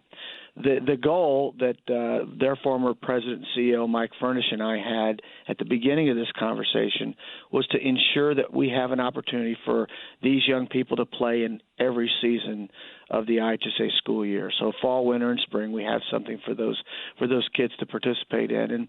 And it continues to grow. Our Champions Together program has touched over 165 schools, and I'm sure that there'll be more to come in the years following. And I'm very pleased and very humbled by how we've grown our inclusion of our students with intellectual disabilities, and the opportunity for them to represent their school is very special. All right, a quick word about tennis, because, again, the team state championship, as you mentioned, took place on Saturday, but the individuals, as far as singles and doubles, all are still going. Those will wrap up this weekend on Friday and Saturday. What is it like having those 2 concurrent tournaments run together? Well, it's a unique tournament, because the way the singles and doubles works is if you go undefeated at the number 1 singles position or the number 1 doubles position once you enter the tournament, you can continue to advance even if your team doesn't go. And so it's kind of a unique tournament. So when you get to the regional, you're going to have some singles and doubles play as well at that team regional. Same thing's true at the semi-state and at the state. So those teams that are undefeated at the state now go on and they play in this tournament this weekend. We have 9 doubles teams that are undefeated going from the sectional forward now to this coming weekend. And so it's a great tournament. It's a great opportunity to watch these really good tennis players play, and fun to watch, and we hope that we have some good weather and we can get it done outdoors. All right, sounds good. Now, while we have state championships next weekend in cross country as well as soccer, and the following weekend in volleyball, and you've already mentioned kind of where those tournaments are in terms of their path to a state championship, football begins for 1A through 4A, and for just a couple of schools in 5A. It is now a 6-week gauntlet for football going forward from this Friday. Your thoughts about the start of the state football tournament? Well, I've always said I think the state football tournament is the toughest tournament to win. You got 6 weeks, first of all. You got so many bodies out there. Some kid can get hurt. You got weather to deal with. You got differing surfaces to deal with. There are a lot of varying factors, and the tournament to me seems wide open. As I've gone around the state and watched football this fall, there are some really good football teams across all classifications, and I don't see really. Maybe other than New Pal in 5A, I don't see anybody that's just dominating their classification. And so I think it's going to be a wide-open tournament, and I'm looking forward to it. And I know that our kids are looking forward to it, and our fans. We had our pairing show, and great viewership on our pairing show. So I know that we're ready for the football tournament to begin. Well, I know it's a very busy time of year for you. We'll let you get to it. My friend, as always, thanks for the conversation. I will see you at either a state final or on the tournament trail very soon. Thank you, Greg. I appreciate it. Special thanks to IHSAA Commissioner Bobby Cox doing that interview with Greg Rakestraw, filling in for Bob Lovell on Coach's Corner. When we come back, we'll have scores from other sectional sites after this public service announcement by the IHSAA called Listen Up. Listen up, high school sports fans. This cheers for you. You're number one. You're number one. Why all the love? Why do we think you're number one? Because as high school athletes, we know there is no us without you. We know that when you buy a ticket to see an IHSAA game or meet, you're helping pay for new uniforms, safer equipment, or even a bus ride to the game. But we also know what you're really saying is, I believe in you. I believe you could be somebody. When you think about all of the opportunities your attendance at an IHSAA athletic event creates, and the fact that you paid for your ticket, well, fantastic doesn't begin to describe how we feel about you. High school sports. You pay, we play. Everybody wins. This message brought to you by the IHSAA, encouraging you to go to a high school game this week and help build a future that benefits us all. Back here at TCU Veterans Stadium with your halftime score, the Christmas Axe Tigers lead the Beech Grove Hornets 21-7 in opening round action of Class 4A Sectional 22. I'd like to bring you up to date on some scores from other sectionals of local interest. Late second quarter from Decatur Central. Decatur Central leading Plainfield 35-7 in a battle of mid-state conference schools. At halftime of this game at Roncalli Stadium, the host Rebels are leading the Frankfurt Hot Dogs 35-0. At halftime in a battle of schools located near State Road 39, Monrovia and Cascade are tied at 14. Triton Central leads Mitchell 35-0 at halftime. At halftime, Tri-West and Danville are scoreless. At halftime, Bishop Chatard leads Brebeuf Jesuit 28-0.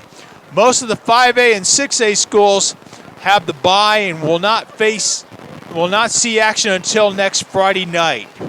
So that's your score. Those are your scores from other sectionals. Your score here at TCU Veterans Stadium is Christmas Axe 21, Beech Grove 7.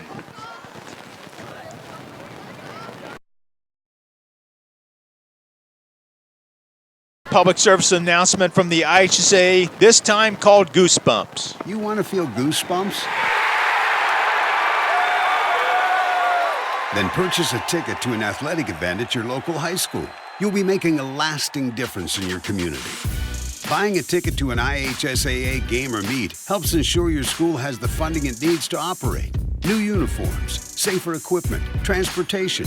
Your ticket purchase helps to pay for it all. You're also helping today's student athletes learn the life skills they need to get better jobs and become better leaders. Plus, you'll see them do some amazing things. Whoa! Did you see that? Oh, man, I think I just got goosebumps. Me too. High school sports. We pay, they play. Everybody wins. This message brought to you by the IHSAA, encouraging you to go to a high school game this week and help build a future that benefits us all.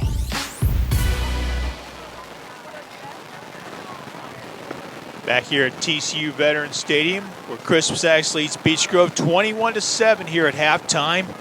Beech Grove got on the board first on a 4-yard touchdown run by Damon Tompkins. giving the Hornets a 7-0 lead. However, that was short-lived as Crispus-Axe came back with a 13-yard touchdown run of its own by quarterback Chris Patterson, tying the game at 7. Then Duvon Love had a 75-yard interception return for a touchdown, putting Crispus-Axe ahead 14-7. And then Chris Barnett hooked up with wide receiver Adrian Smith for a 60, or check that. Adrian Smith had a 75-yard interception for a score.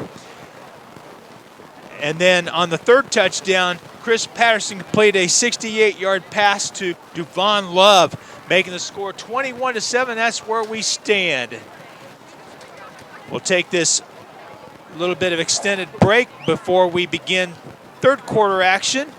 We'll have that for you in a few moments here on BGSN. One of our sponsors is the IHSAA. We'll have another spot called Pat on the Back.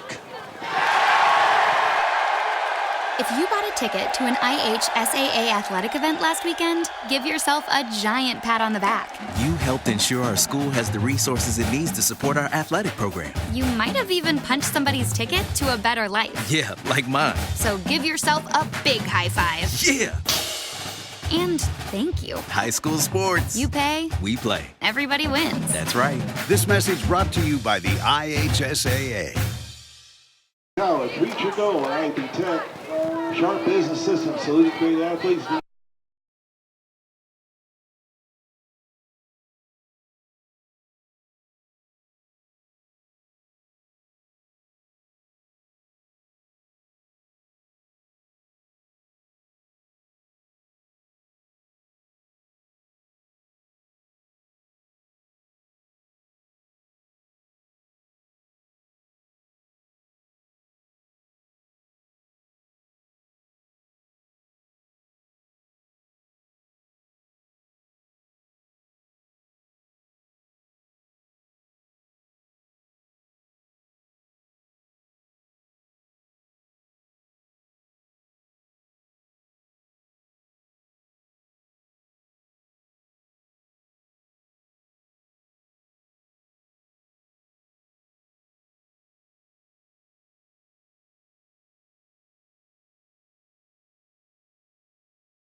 Back here at halftime as we get set to begin the second half of this Class 4A Sectional 22 contest between the Christmas Addicts Tigers and the Beech Grove Hornets. The visiting Tigers have the upper hand in this one as they lead 21-7. We got another score to pass along to you. It's a battle between the old guard and the new guard. The old guard Sheridan is trailing the new guard Lutheran 49-14 at halftime. Lutheran, a first-time champion of the Indiana Crossroads Conference. It's the first conference title in school history, or in football program history for Lutheran. Sheridan has been a multiple state championship in past years. Bud Wright is in his 54th season as head coach of the Sheridan Blackhawks. Dave Pash, meanwhile, is in his 12th season as head coach of the Lutheran Saints. Congratulations to Lutheran from the Indiana Crossroads Conference, winning its first conference title in football history. Lutheran began its football program in 2005, had its first full season of varsity football in 2006. Lutheran, one of the co-favorites to win the Class 1A title. Christmas Addicts will receive the football to begin the third quarter.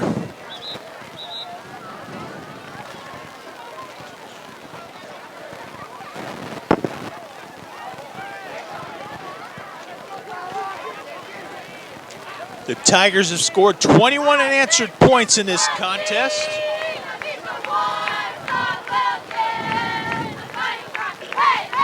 Cheerleaders are trying to fire up the Beech Grove fans who are sitting down below us in the home bleachers. The press box is on top of the home bleachers. Angel Fonseca will kick off from his own 40. He's kicked off once tonight. Adrian Smith is back deep along with Jayon Barnett. Jayon Barnett was a member of last year's basketball squad at Christmas Addicts. Christmas Addicts lost to Silver Creek in the semi-state at Seymour.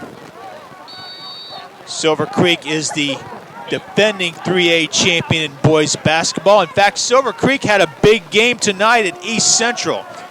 It's an onside kick. Did it go 10 yards? No, it did not, as the near side official throws the flag.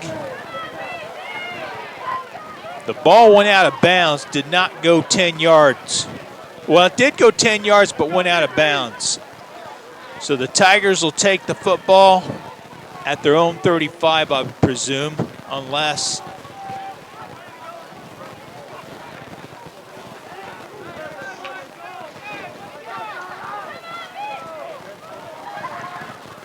the ball be spotted at the 48. It was declined by Christmas Addicts. The ball, Christmas Addicts will take the ball at the spot where the ball went out of bounds, which was the 48-yard line of the Christmas Addicts. The ball traveled 12 yards before going out of bounds. Chris Patterson remains the Christmas Addicts quarterback. Jaden Evans in the backfield. Handoff is to Evans. A sizable gain for the Christmas Addicts junior.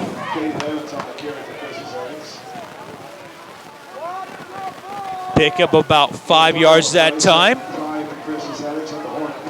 As the third quarter is underway from TCU Veterans Stadium, Christmas Addicts and Ron Colley are on a collision course to meet in next week's sectional semifinal. That will be hosted by Christmas Addicts if those two scores hold up. Ron Colley was leading Frankfort 35-0 at halftime. Ron Colley and Christmas Addicts have met numerous occasions on the gridiron. Here's a handoff to Buford Hooten. Hooten has the first down as a result of the play.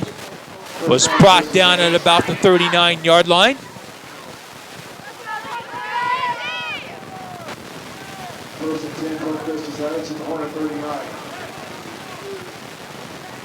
Gain of 8 yards on that carry by Hooten.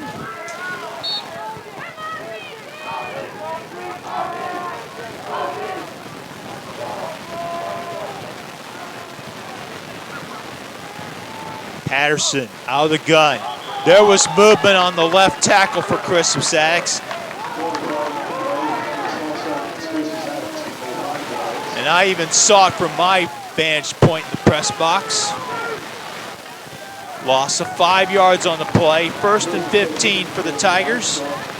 Ball be spotted at the 44-yard line at Beech Grove.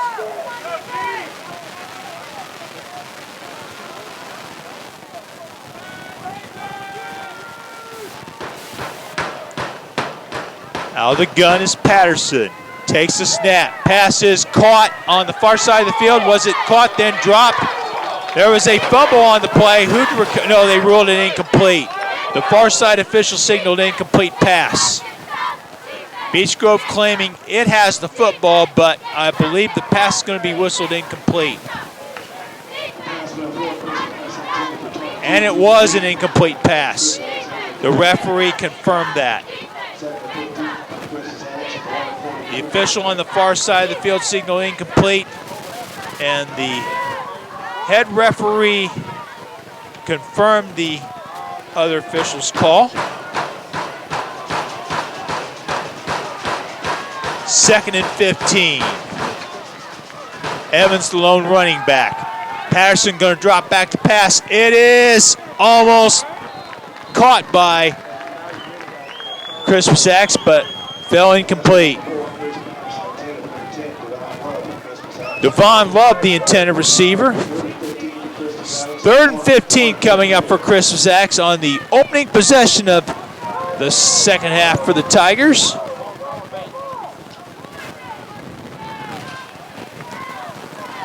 Two plays, no yards so far for Christmas Addicts.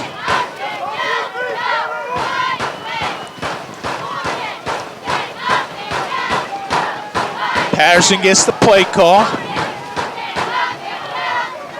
Behind center. Snap to Patterson. Pass is caught by Jayon Barnett. Barnett's going to score from 44 yards out as he catches the ball from Patterson and takes it to pay dirt. Jayon Barnett with 2 fumble recoveries has his first score of the night. A 44-yard pass reception off the arm of Chris Patterson. And the latest now 20 at 27-7, pending the extra point by Adrian Smith.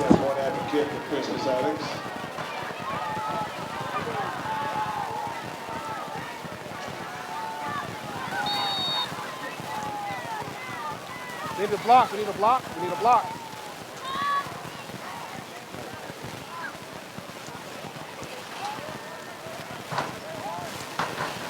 Adrian Smith was getting the kicking tee. 4 on the play clock. Time winding down to Christmas Axe. Tigers get off the snap. It was a low kick. It went through the uprights. With 10 minutes and 20 seconds left to go here in the third quarter, the Christmas Axe score on their initial series of the second half, and they now lead Beech Grove 28-7. Another public service announcement from the IHSAA called Goosebumps. You want to feel goosebumps? Then purchase a ticket to an athletic event at your local high school. You'll be making a lasting difference in your community. Buying a ticket to an IHSAA game or meet helps ensure your school has the funding it needs to operate. New uniforms, safer equipment, transportation. Your ticket purchase helps to pay for it all. You're also helping today's student athletes learn the life skills they need to get better jobs and become better leaders. Plus, you'll see them do some amazing things. Whoa! Did you see that? Oh man, I think I just got goosebumps. Me too. High school sports. We pay, they play. Everybody wins. This message brought to you by the IHSAA, encouraging you to go to a high school game this week and help build a future that benefits us all. 20 unanswered points by the Christmas Axe Tigers has them ahead of the Beech Grove Hornets, 28-7 as Beech Grove awaits the ensuing kickoff. It's fielded by Aiden Brooks.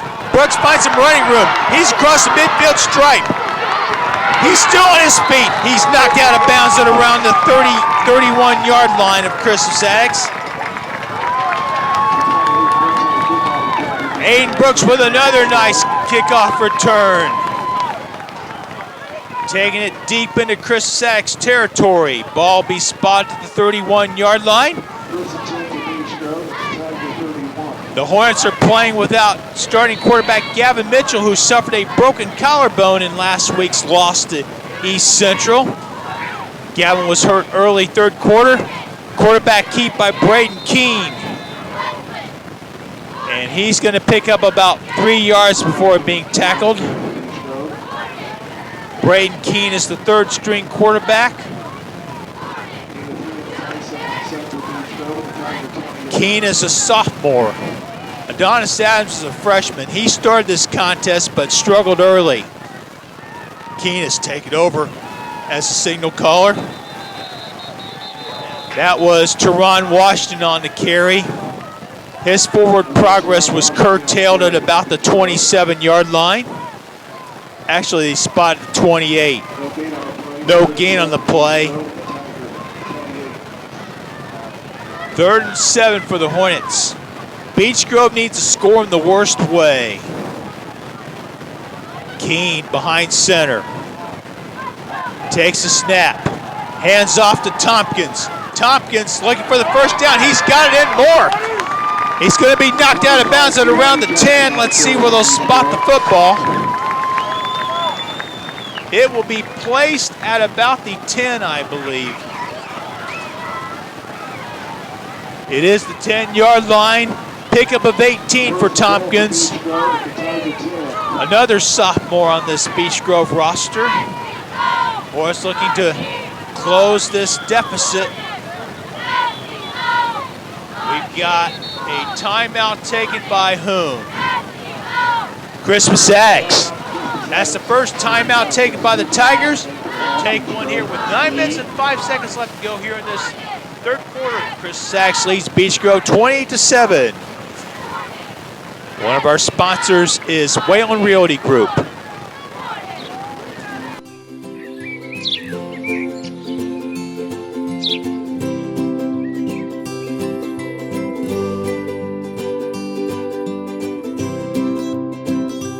Whalen Realty Group understands you're not just looking for a house, you're looking for a home. They are located in the Beech Grove and Indianapolis area.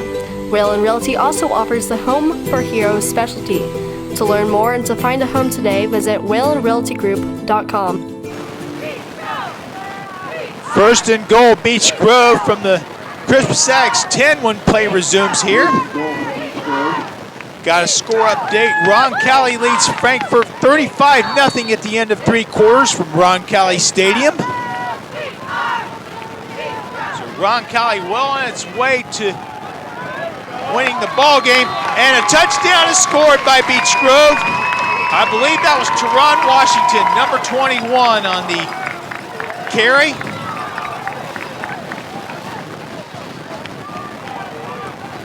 Teron Washington scores from 10 yards out. That comes with exactly 9 minutes to go in this third quarter. Angel Fonseca once again will attempt the extra point kick. Keani Johnson to hold. Good snap. The kick is good. With 9 minutes left to go here in this third quarter, the score is now Christmas Ags 28, Beech Grove 14. And now another public service announcement from the IHSAA, this time pat on the back.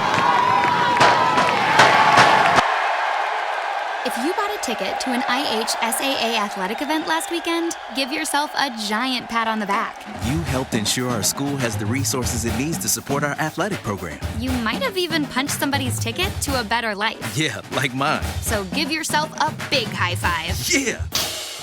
And thank you. High school sports. You pay. We play. Everybody wins. That's right. This message brought to you by the IHSAA. 9 minutes left to go here in this third quarter. The Hornets have drawn to within 14 at 28-14 against the Christmas Ags Tigers.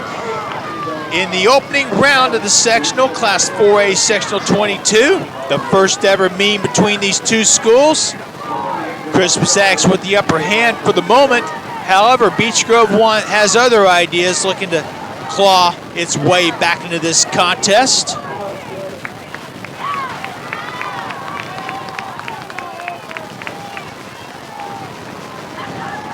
Once again, Angel Fonseca will kick off from his own 40.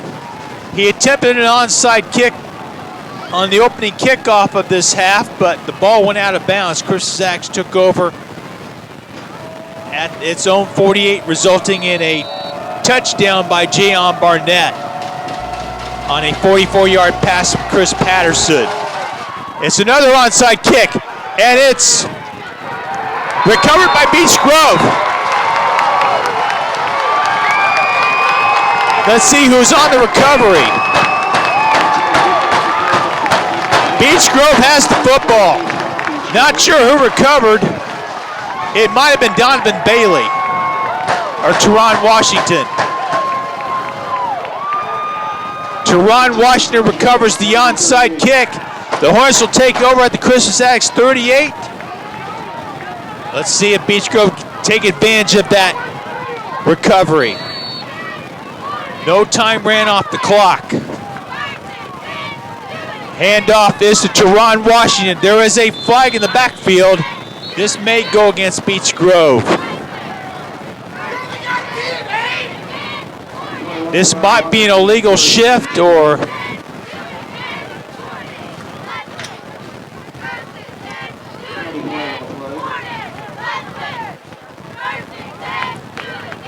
let's see who the penalty's against. Beech Grove claiming it's on Christmas Axe, but I don't know. That flag was thrown in the backfield. It's usually an offensive penalty. Illegal contact called against Christmas Axe. And that'll be tacked on at the end of the play. Is that the 5 or 15-yard variety? Looks like it's going to be 15 yards.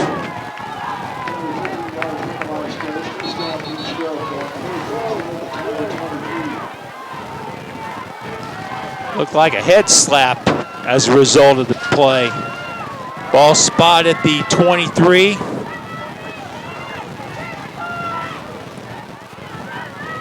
I think I was penalized 15 yards from the line of scrimmage.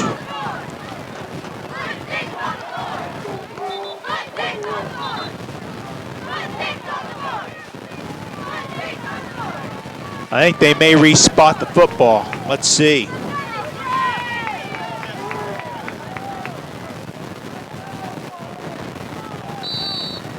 Nope. Ball spotted at 23. So 15 free yards by the Hornets. Teron Washington on the run, but he's not going to get much. Looked like the Christmas Axe player grabbed the face mask of Teron Washington. However, there was no flag thrown. Beech Grove fans are clamoring for a penalty flag, but they're not going to get one, as Teron Washington is stopped for no gain. 2nd and 10. Handoff is to Tompkins. Tompkins picks up a few yards, but he's going to be short of the first down. Beech Grove trying to come to life here in this second half. Tompkins picked up about a couple of yards.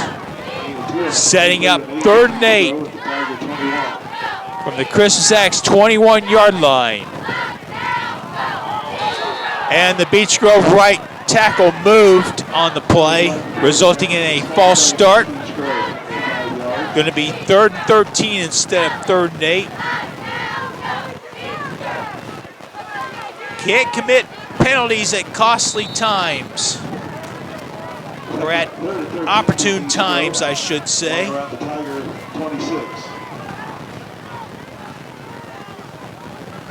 Everybody must be on the same page, so to speak.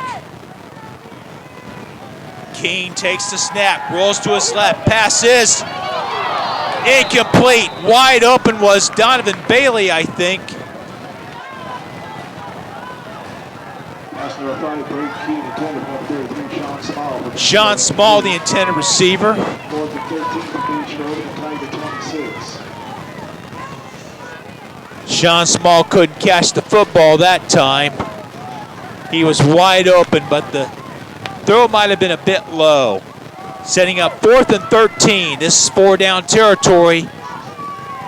Keene is going to be sacked in the backfield. Gian Barnett with a sack, and Beech Grove turns the ball over on downs.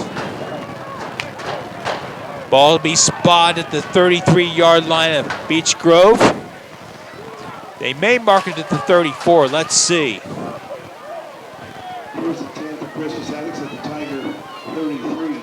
It'll be at the 33. That's where Gian Barnett sacked Braden Keene for the loss.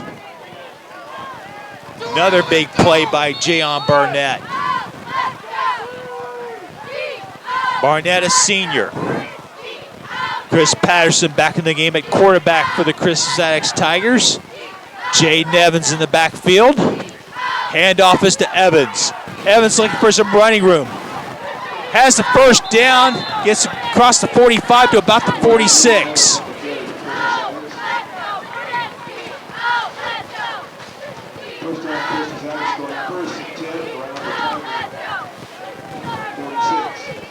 Gain of 12 on the play by Evans.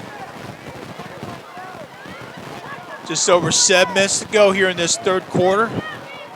Beech Grove trailing Christmas Addicts 28-14 in this Class 4A Sectional 22 tussle. Patterson being deliberate. Got the play call from the sideline. He'll hand off to Evans. Evans is met by a Beech Grove defender before picking up a couple of yards forward. Looked as if he was stopped in the backfield initially, but rambled forward for 3 yards. Ball spotted the midfield stripe. We're about to approach the midway mark of this third quarter. Score at halftime was 21-7. Both teams have traded touchdowns in this third quarter. Patterson has some running room. He's got one man to beat, and he's going to take it to the house for a touchdown for 50 yards out. Chris Patterson with his second touchdown of the night, this time from 50 yards. And the score is now 34-14. Christmas Addicts pending the extra point from Adrian Smith. Whatever momentum the Hornets had was stuffed out that time. Adrian Smith to attempt the extra point. He's 4 for 4 this evening.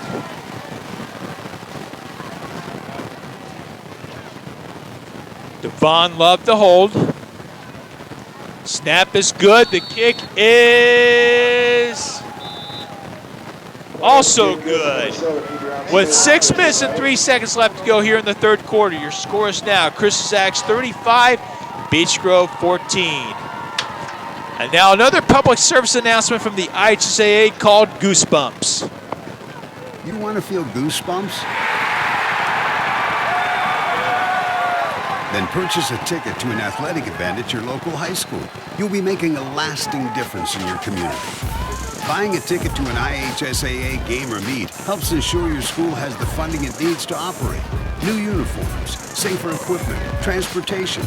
Your ticket purchase helps to pay for it all.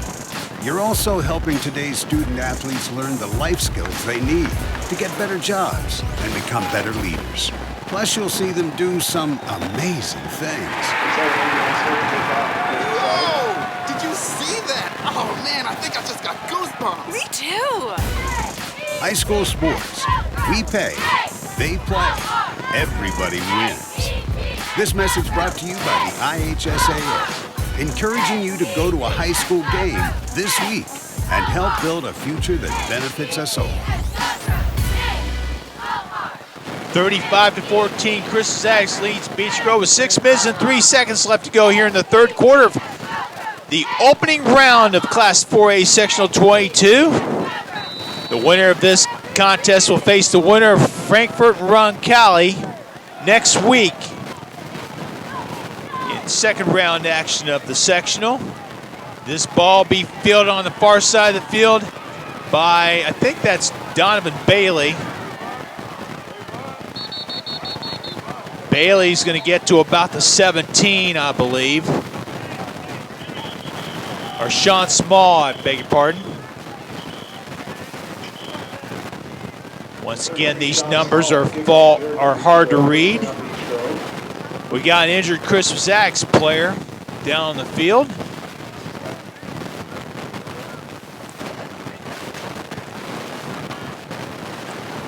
So we got a break in the action with 5 minutes and 53 seconds left to go here in this third quarter. Chris Zach's leads Beech Grove 35-14. We'll have another public service announcement from the IHSAA. This time it's called Listen Up. Listen up, high school sports fans. This cheers for you. You're number one. You're number one. Why all the love? Why do we think you're number one? Because as high school athletes, we know there is no us without you. We know that when you buy a ticket to see an IHSAA game or meet, you're helping pay for new uniforms, safer equipment, or even a bus ride to the game. But we also know what you're really saying is, I believe in you. I believe you could be somebody. When you think about all of the opportunities your attendance at an IHSAA athletic event creates, and the fact that you paid for your ticket, well, fantastic doesn't begin to describe how we feel about you. High school sports. You pay, we play. Everybody wins. This message brought to you by the IHSAA, encouraging you to go to a high school game this week and help build a future that benefits us all. Chris Zach's ball at the Hornets 17 with 5:53 left to go here in this third quarter. Got a score update. Cascade leads Monrovia 28-21 with 2 minutes and 15 seconds left to go in the third quarter. 25, Keanu Johnson on the carry for Beech Grove. Actually, it was Beech Grove football. The Hornets had it first and 10 from the 17. Keanu Johnson Going first and 10. with a run, or it looked like it was a 16-yard run by Keanu. Buford, you gotta set that edge, baby, let's go! Hornets looking to come back. Here's a handoff to Teron Washington. Washington has one man to beat, and he's going to score from 67 yards out to draw the Hornets to within 15 at 35-20, pending the extra point by Angel Fonseca.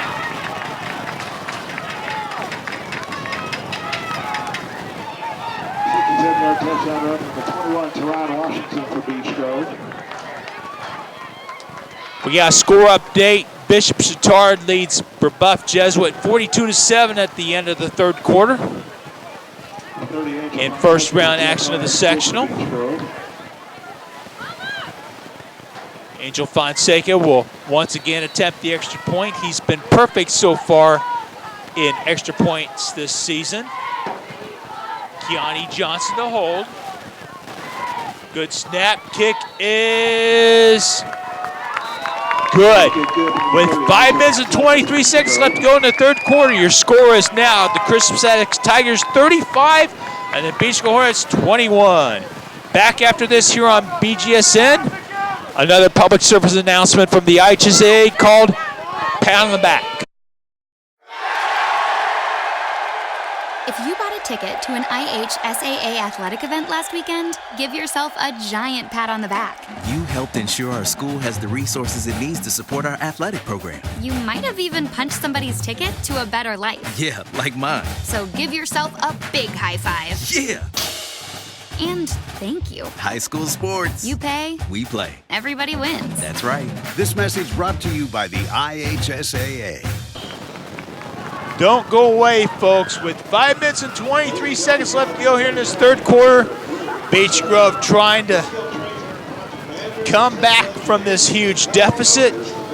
Crispus-Sachs has led by as many as 21 points. The score is now 35-21 in favor of the visiting Tigers in the first ever meeting between these two schools. second kickoff, Beach Grove. Christmas Axe and Gary Roosevelt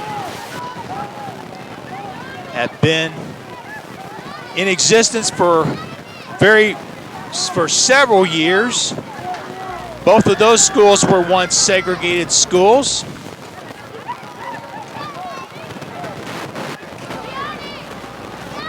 Gary Roosevelt, I believe, opened in 1921, 6 years before Christmas Axe opened.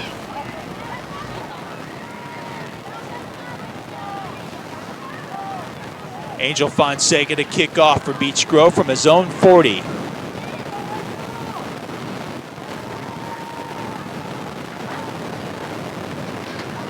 Back deep are Jayon Barnett and Adrian Smith for the Tigers.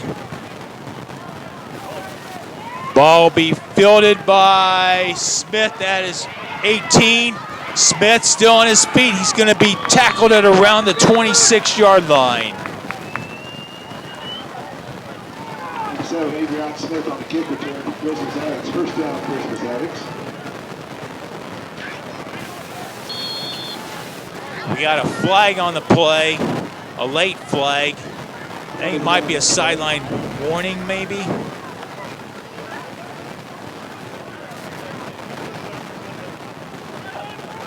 Sideline warning issued against Beach Grove. That's the first infraction. Both teams have been warned the first time on sideline warnings.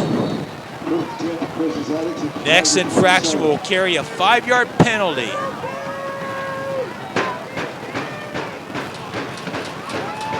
Ball at the Christmas Axe 26-yard line. Chris Patterson, the quarterback.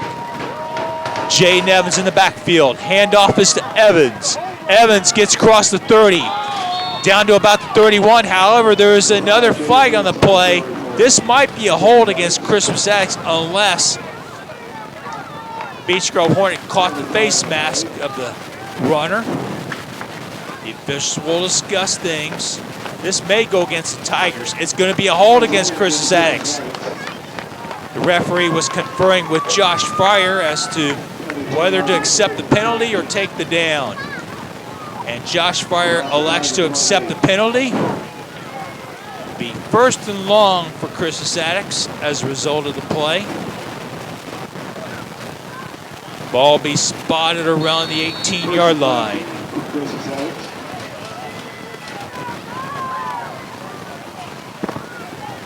Going around the Tiger 18.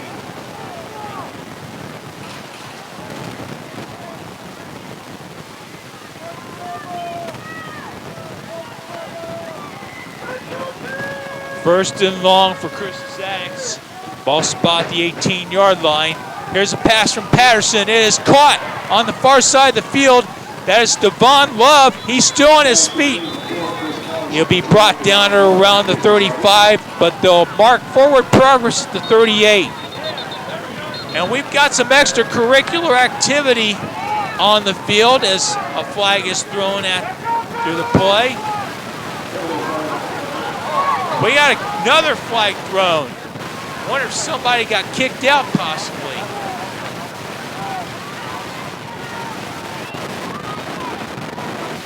Tempers flaring in the late stages of this third quarter.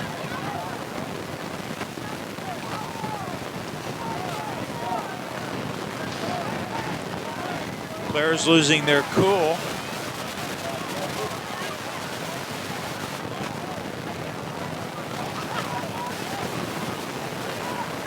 We're going to have offsetting penalties against both schools. Looks as if there's a little bit of trash talking going on. Don't want to see that. Whether it be regular season play or postseason play. Personal foul against Christmas Addicts. Personal foul against Beach Grove. Penalties offset, replay the down. Unsportsmanlike conduct against Beach Grove.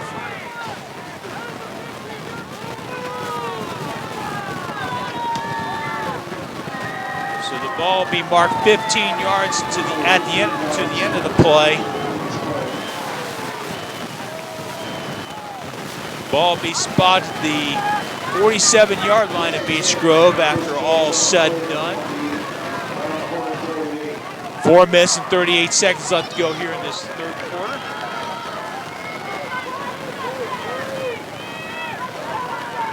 Christmas Axe is in Beech Grove territory once again.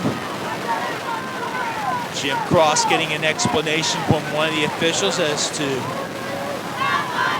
what happened. Coach Mark Weller joins the conversation.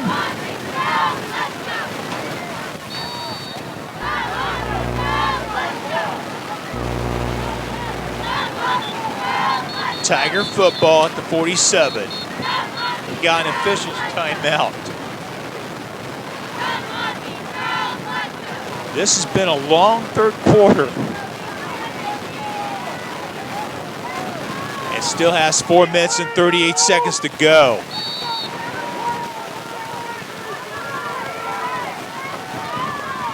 Now play resumes. Evans in the backfield for the Tigers. Patterson takes a snap, hands off to Evans. Evans across the 45, gets to about the 44, and we have another flag thrown.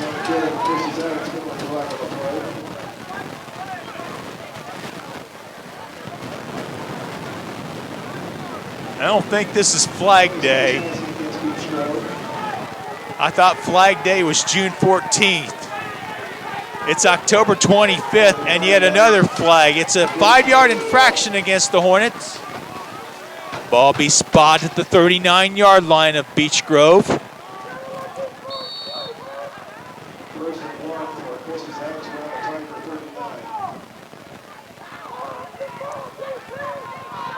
Four minutes and 20 seconds left to go in the third quarter. Christmas Axe on the move. Here's a handoff to Barnett from Patterson. Barnett has the first down. He's knocked out of bounds, but not before Jayon picks up another Christmas Axe first down. Got out of bounds at the 31-yard line.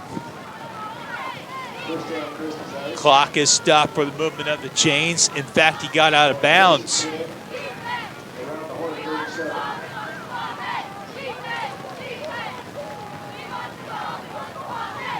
Yeah, ball's at the 37, I beg your pardon. Not the 31. But Barnett did pick up the first down.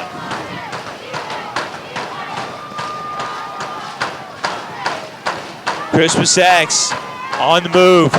Barnett looking to throw. Rolls to his right. He's going to keep the football.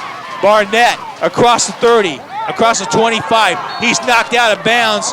I think we may have a light hit out of bounds. The flag was thrown at the end of the play. And I think it's going to be against Beech Grove, if that is indeed the penalty. Yep, late hit against Beech Grove.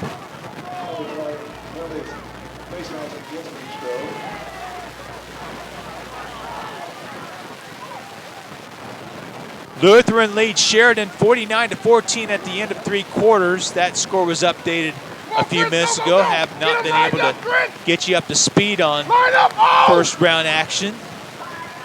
The latest of what we have.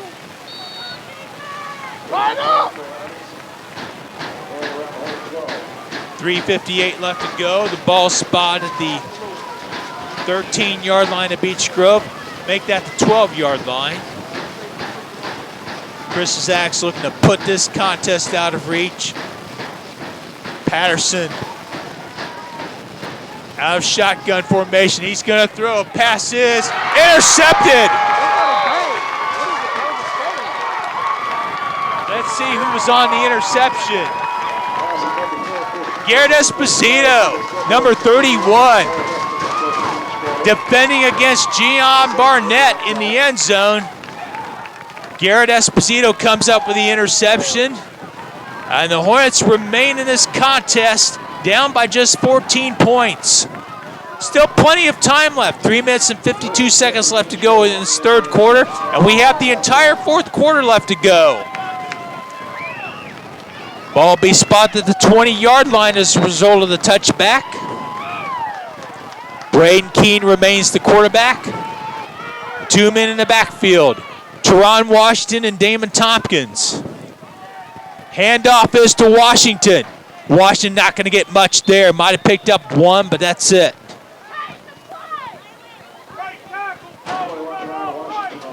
Teron Washington picks up about 2 yards on the play. 2nd and 8 from the 22 of Beech Grove. 3 minutes and 30 seconds to go. No time to panic for Beech Grove. Keep calm. Is that Keene on the carry, Braden Keene? Or was that handed off to one of the running backs? That was Braden Keene keeping the football himself. Got a 1 yard on the play, setting up 3rd and 7. Ball at the 23-yard line. Hornets need to pick up the first down here on 3rd down. Deep in its own territory. Keene throws. Pass is incomplete. Number 8, Kimani Hall defending on the play. Setting up 4th and 7. And the punt team will come on. Got to punt the football. Still plenty of time left. Josh Fryer will punt once again for Beech Grove.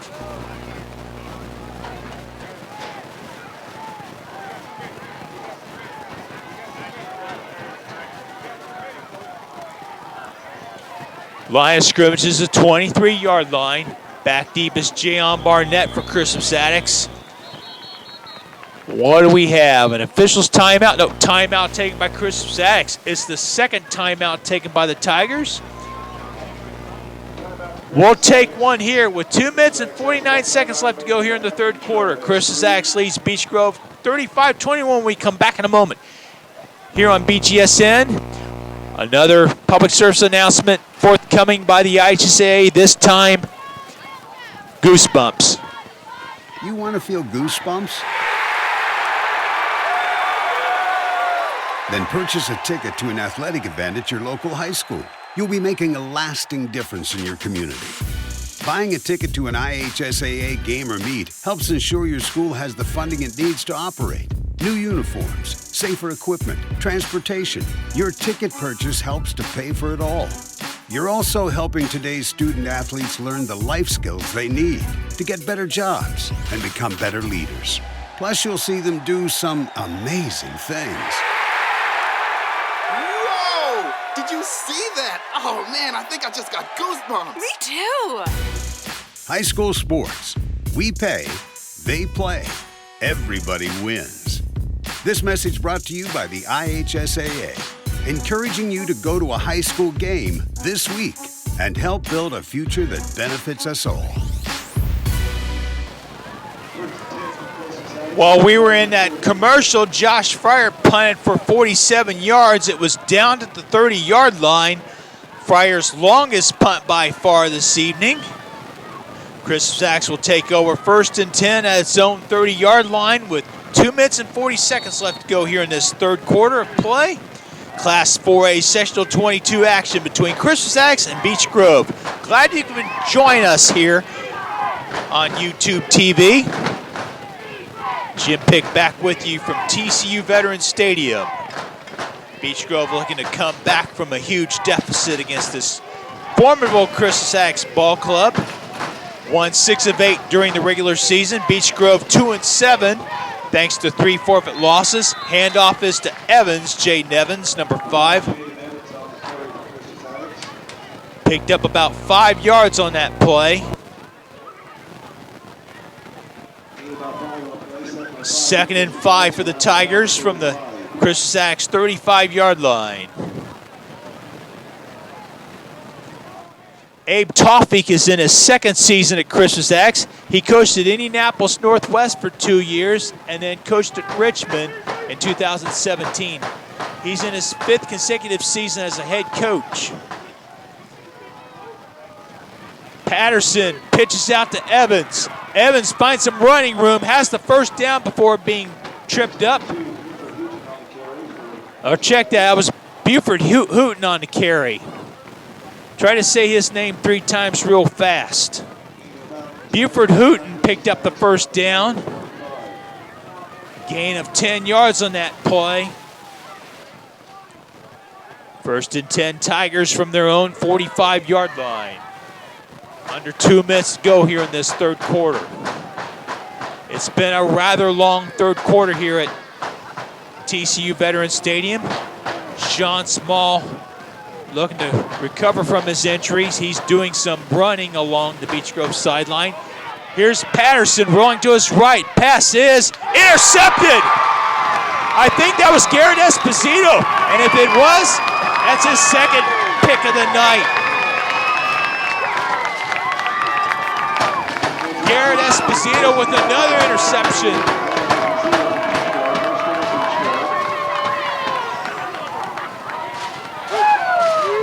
Garrett Esposito, no relation to Professional Hockey Hall of Famers Phil and Tony Esposito. Ball spot at the 45-yard line of Christmas Zags. Beech Grove in business. Here's a handoff to Tompkins. Tompkins has some running room along the left side. Still on his feet inside the 25. Gets down to about the 22-yard line. I think they're going to mark him down to 23. Pick up 22 yards on that play by Damon Tompkins.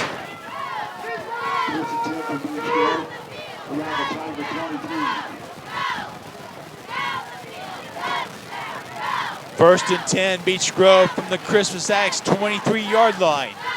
Handoff is to Tompkins again. Tompkins not going to get much. Might have been lucky to get back to the line of scrimmage. I think he's going to lose yardage. And he did. Loss of about 1, perhaps 2. They said it was Keani Johnson on the carry.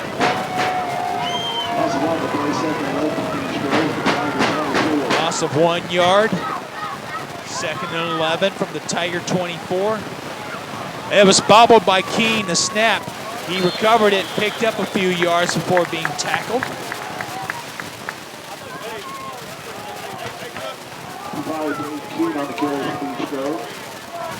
Ball be spotted about the 23-yard line. 3rd and 7 from Beech Grove. Around the Tiger 19. Called a gain of 5 on the play by Keene. Ball at the 19. Keene takes a snap. Handoff is to Washington, I believe. And I think Washington picked up the first down. And it will be a Beech Grove first down. First and goal, Beech Grove from the Christmas Zags 10-yard line. Time winding down in this third quarter of TCU Veterans Stadium. And it looks as if the Hornets are probably going to let this, nope, they're going to try to snap the ball one more time. Keene hands off to Washington. Washington gets down to about the 5-6 yard line, and that'll be the final play of quarter number 3 with their score. The Christmas Zags Tigers 35 and the Beech Grove Hornets 21. Don't go away, folks. We got a fourth quarter action in store for you. Hopefully we'll have another exciting finish from TCU Veterans Stadium when we come back in a moment. Here on BGSN, here's another public service announcement from the IHSAA called Listen Up. Listen up, high school sports fans. This cheer's for you. You're number 1. You're number 1. Why all the love? Why do we think you're number 1? Because as high school athletes, we know there is no us without you. We know that when you buy a ticket to see an IHSAA game or meet, you're helping pay for new uniforms, safer equipment, or even a bus ride to the game. But we also know what you're really saying is, I believe in you. I believe you could be somebody. When you think about all of the opportunities your attendance at an IHSAA athletic event creates, and the fact that you paid for your ticket, well, fantastic doesn't begin to describe how we feel about you. High school sports. You pay, we play. Everybody wins. This message brought to you by the IHSAA encouraging you to go to a high school game this week and help build a future that benefits us all. 3 quarters are in the books here in this Class 4A Sectional 22 clash between the Crispus Attucks Tigers and the Beech Grove Hornets. Teron Washington with that last carry got down to about the 5-yard line, setting up 2nd and goal from the 5. Here's handoff to Washington. Keene kept it. Keene not going to get much at all. Looked like he got stopped behind the line of scrimmage. Nope, that was Teron Washington on the carry. He lost some yardage. Short loss on plays. 3rd and goal for Beech Grove around the Tiger 5. Loss of about 1. 3rd and goal from the 6. Or just inside the 6. Handoff is Tompkins. Tompkins looking to turn the corner, not able to. He stays in bounds. Stopped well short of the goal line.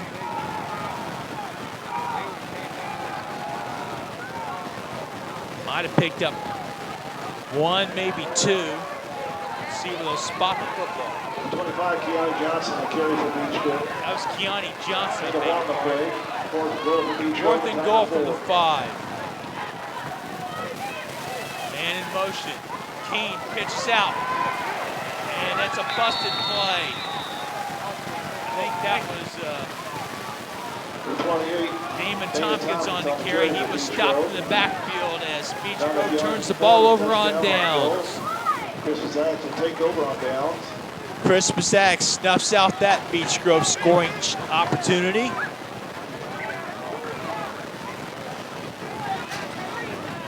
We got an update from the Cascade-Monrovia game. The Cascade Cadets lead the Monrovia Bulldogs 35-21 in the 4th quarter of a battle of schools near the State Road 39 corridor. A neighborhood rivalry in northern Morgan County, southwestern Hendricks County. Back to live action here from TCU Veterans Stadium. Patterson hands off. I think that's Hooten, number 22. Hugh Hooten. Nope, that was Jaden Evans, I beg your pardon. Evans picked up about 5 yards that time. 2nd and 5 from the 15-yard line. We're in the early stages of this 4th quarter. The winner of this contest will face the winner of Roncalli and Frankfort. Last report, Roncalli was leading 35-0 at the end of 3 quarters against the visiting Hot Dogs from the county seat of Clinton County. Jayon Barnett on the carry for the Tigers, close to a first down. I think he picked it up.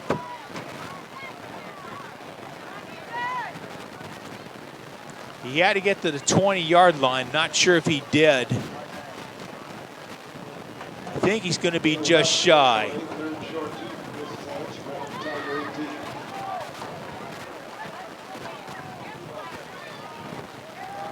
Looks like the ball is at the 19-yard line of Beech Grove, or Crispus Attucks, I beg your pardon.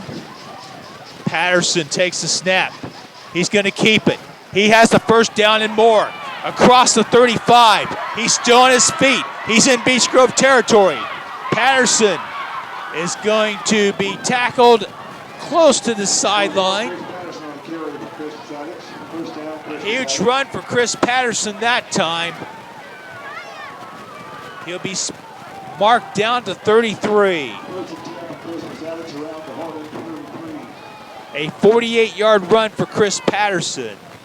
That might be his longest run of the night.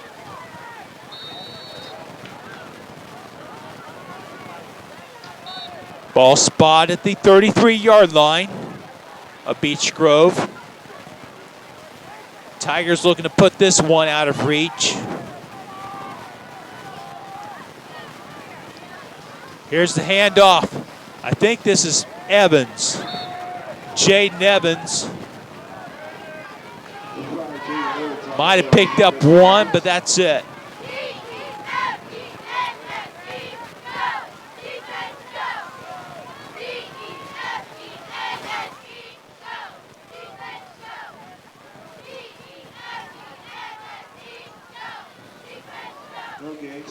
2nd and 9 for the Tigers from the Beech Grove 32. Here's a handoff. Nope. Patterson kept it. He was stopped for a loss in the backfield. Going to lose about 5 yards that time, maybe 4. Let's see where they mark the football, the officials. It will be planted at about the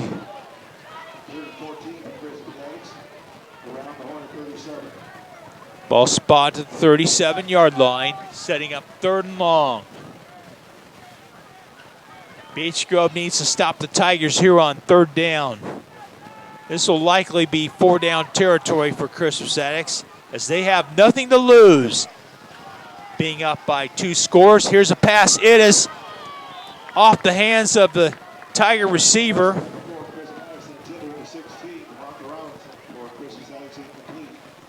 Wanza Robinson, the intended receiver for Christmas Addicts. Glanced off his hands, fell harmlessly to the ground. 4th and 14. 4th and about Arlington Avenue to go for Christmas Addicts. Will the punt team come on? Looks like a change in personnel. Patterson will punt. And this is not a bad decision. I think the Tigers might want to flip the field. That's the intent. Line of scrimmage is the 37-yard line. We got a delay of game against Christmas Addicts. And that'll mark the ball at the 40. That'll put the ball at the 42-yard line.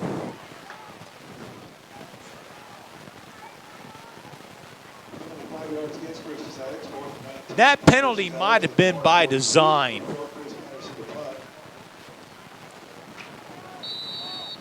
The Tigers don't want to risk a touchback, so to speak.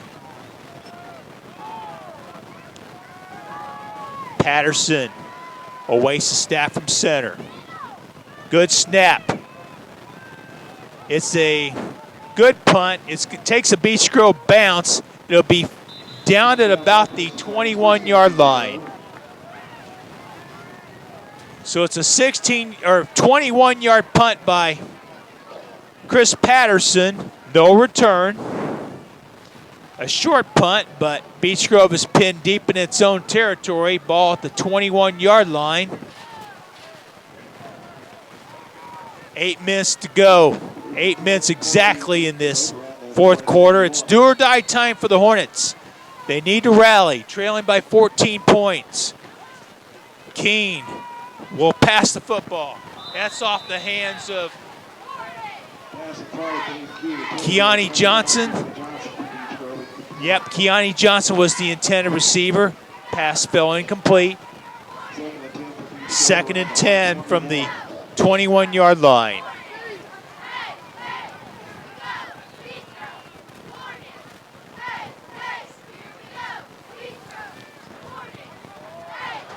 Keene behind center. Hands off. I think that's Johnson or Tompkins. That might be Keani Johnson. Has the first down across the 45, gets out to about the 48-yard line.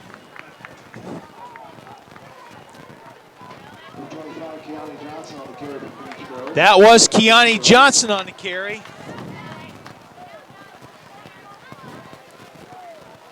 Pickup of 27 yards on that play, resulting in a Beech Grove 1st down. The clock is Beech Grove's enemy at the moment. Just over 7.5 minutes to go. Teron Washington with the football.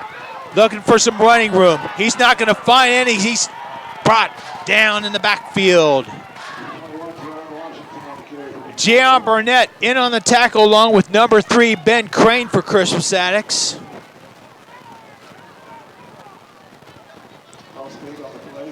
Ball be marked at the 40-yard line. Beech Grove needs a quick score here.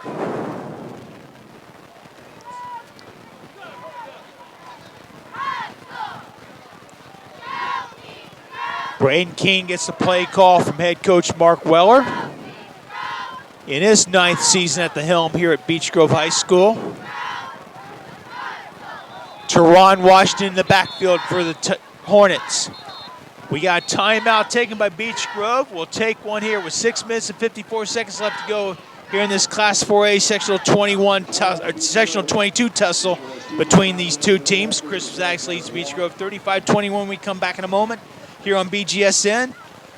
Another public service announcement from the IHSAA, this time pound on the back. If you bought a ticket to an IHSAA athletic event last weekend, give yourself a giant pat on the back. You helped ensure our school has the resources it needs to support our athletic program. You might have even punched somebody's ticket to a better life. Yeah, like mine. So give yourself a big high five. Yeah. And thank you. High school sports. You pay. We play. Everybody wins. That's right. This message brought to you by the IHSAA. 6 minutes and 54 seconds left to go from TCU Veterans Stadium. In the opening round of Class 4A Sectional 22, the Christmas Axe Tigers lead the Beech Grove Hornets 35-21. Here's the snap to Keene. Pass is almost intercepted by number 8, Kimani Hall. Thankfully, that fell incomplete. Donovan Bailey was the intended receiver for Beech Grove. 3rd and 18 for the Hornets from their own 40-yard line.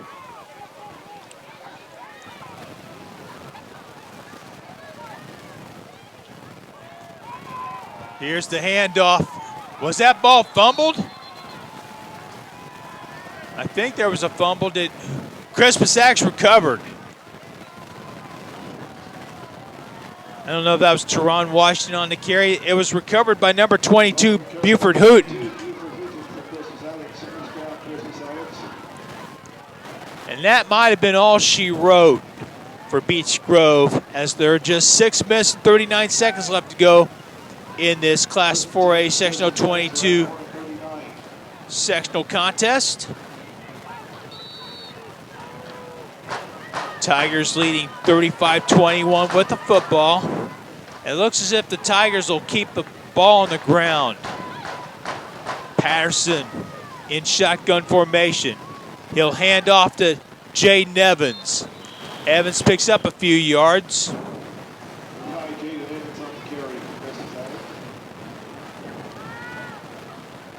Pickup of about 3 yards on the play.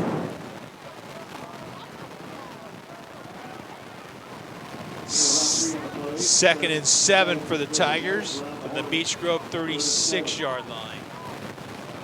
Call it the 37. 2nd and 8.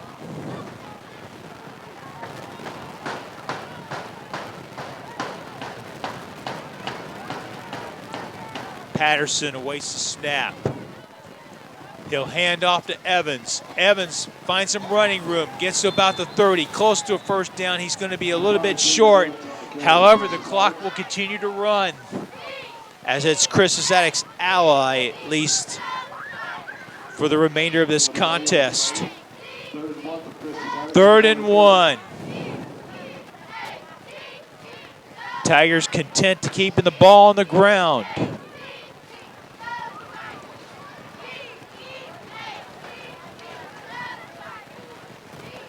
Should this score hold up, Christmas Addicts will likely host Roncalli, who was up 35-0 against Frankfurt at last report. Here's the handoff to Evans. Nope. Patterson keeps it. He's got the first down. Had to get to the 29, got to about the 27-yard line. Might have gotten to the 26 even. Clock stops momentarily for the chain movement. Now the clock restarts. 5 minutes left to go in this contest.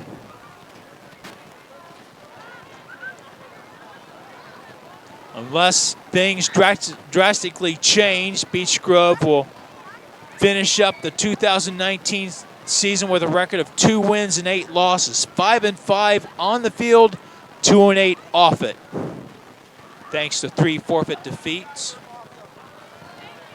In the backfield is Evans. Patterson hands off to Evans. Or check that, it was number 51. Yeah, that was Evans on the carry. Number 51, Kayvon Scott, was blocking for the Tigers. No gain on the play, second and 10 for Christmas Addicts at the Hornet 27. No gain on that play, 2nd and 10. 4 minutes left to go in this contest. Christmas Addicts has 1 timeout remaining. Beech Grove has 2. But that's of little consequence as the Tigers are ahead by 14 points in this opening round of Class 4A Sectional 22. Here's the pitch out to Evans. Evans looks for some running room. He's going to be tackled, possibly for a loss. A short loss, looks like no gain. But the clock continues to run. It is Christmas Addicts ally. Loss of 1 on the play, 3rd and 11.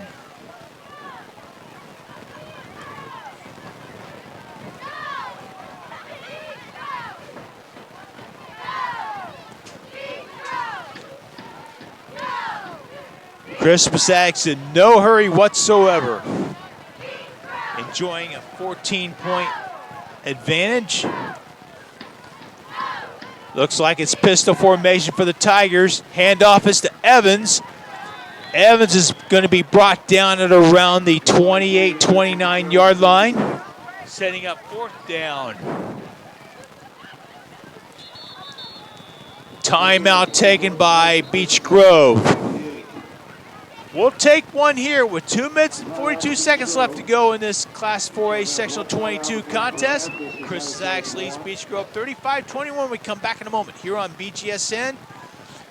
And now another public service announcement from the IHSAA called Listen Up. Listen up, high school sports fans.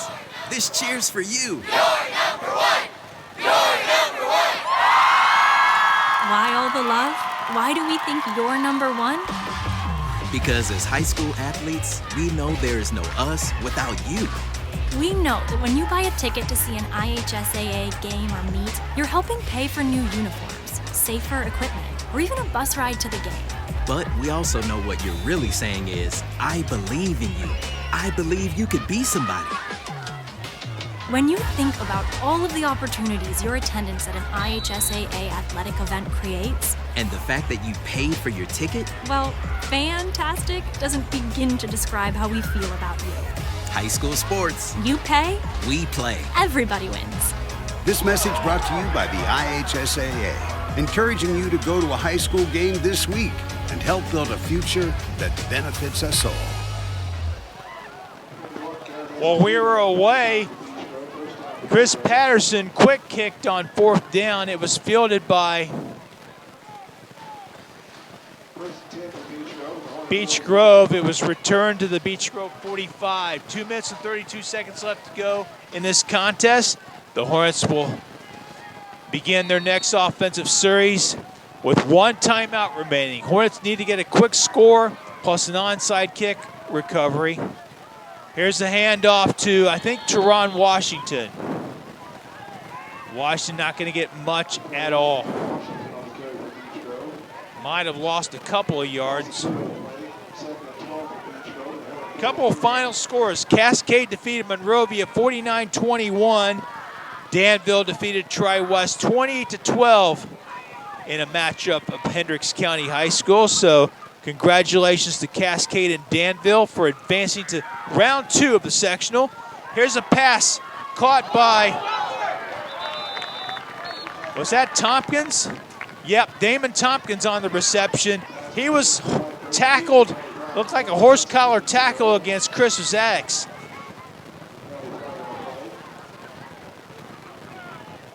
Horse collar tackle against Christmas Addicts. Ball was down at the 50-yard line. There'd be a 15-yard penalty at the end of the play. Actually, the play was ended at the 49-yard line. Tack on 15 free yards for Beech Grove.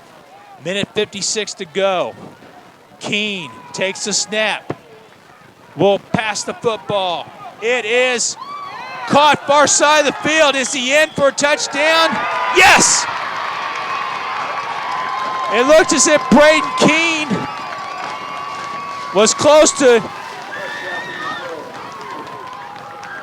going past the line of scrimmage before throwing the football. Donovan Bailey on the touchdown reception from 34 yards out.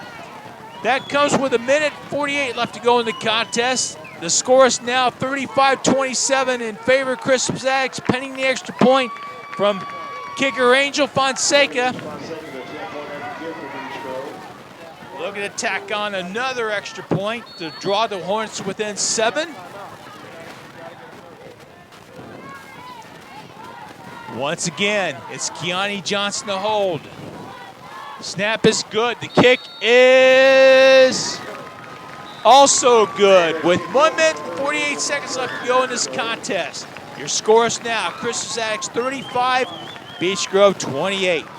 Back after this here on BGSN. Another public service announcement by the IHSAA, this time pat on the back. If you bought a ticket to an IHSAA athletic event last weekend, give yourself a giant pat on the back. You helped ensure our school has the resources it needs to support our athletic program. You might have even punched somebody's ticket to a better life. Yeah, like mine. So give yourself a big high five. Yeah. And thank you. High school sports. You pay. We play. Everybody wins. That's right. This message brought to you by the IHSAA.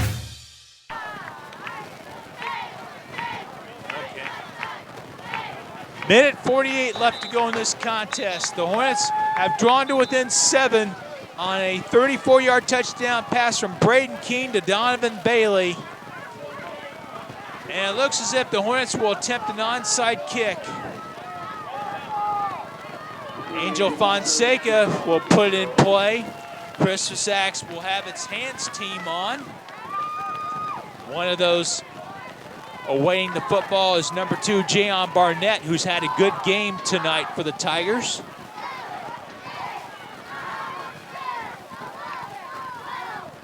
Angel Fonseca.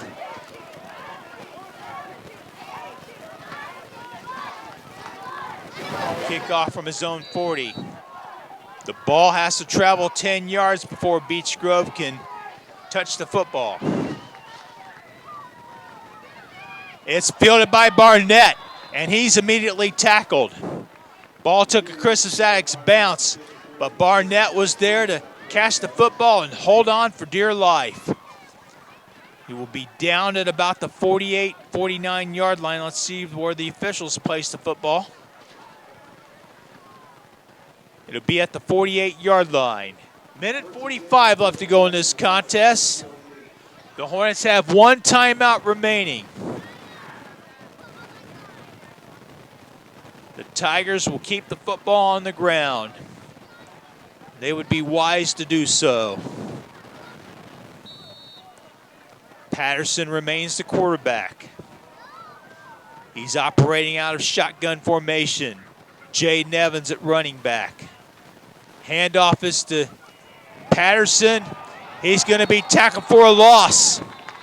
And the Hornets will take their final timeout. We'll keep it here.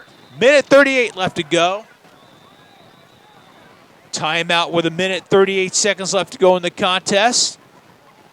It's on 2nd and long for Crystal Zags. Loss of 9 on the play. 2nd and 19 for the Tigers from their own 39.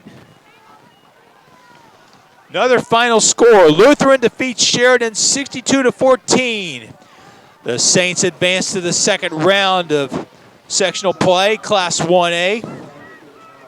The new guard defeats the old guard. Bud Wright completes his 54th season at Sheridan on a losing note, as his Blackhawks were defeated by the Lutheran Saints 62-14. Still no final score from Roncalli between the host Rebels and the Frankfurt Hot Dogs. At last report, Roncalli led 35-0 in the 4th quarter.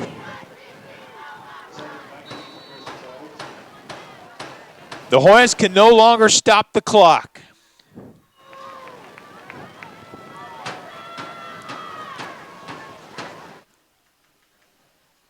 Patterson, Evans lined up directly behind him, I formation.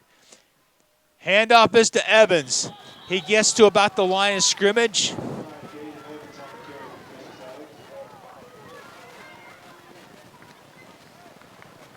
Third and long.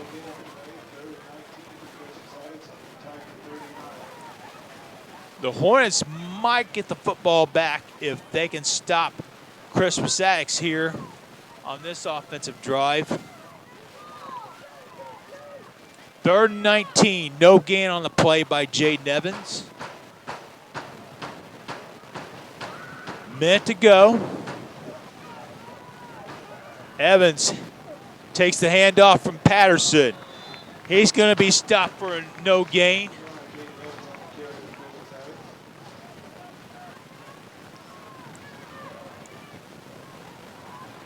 There's about a 13-second differential between the game clock and the play clock. So if the Hornets can get a stop here on 4th down, I think Chris Wasatix may take this down to 0 seconds or 1 second and call timeout.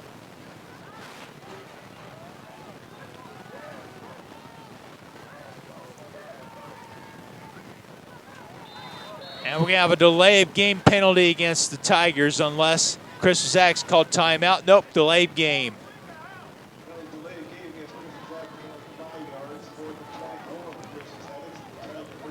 And so the punt team comes on for Chris Wasatix. The Hornets with one last opportunity they'll have. 12.7 seconds left to go in the contest. Donovan Bailey back deep for Beech Grove. Or that might be Keani Johnson.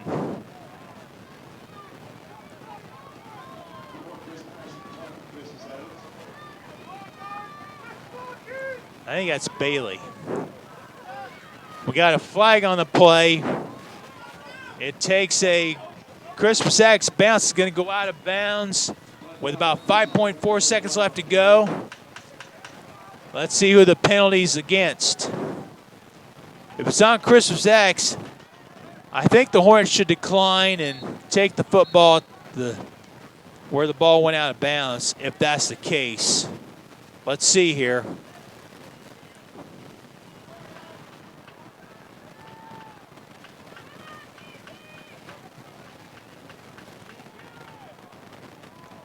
I think this is going to go against the Tigers.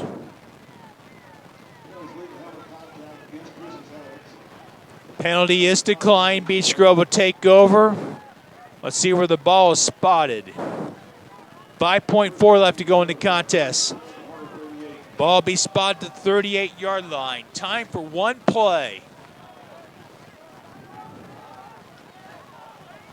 Chris Wasatix will go into its prevent defense. One last heave into the end zone.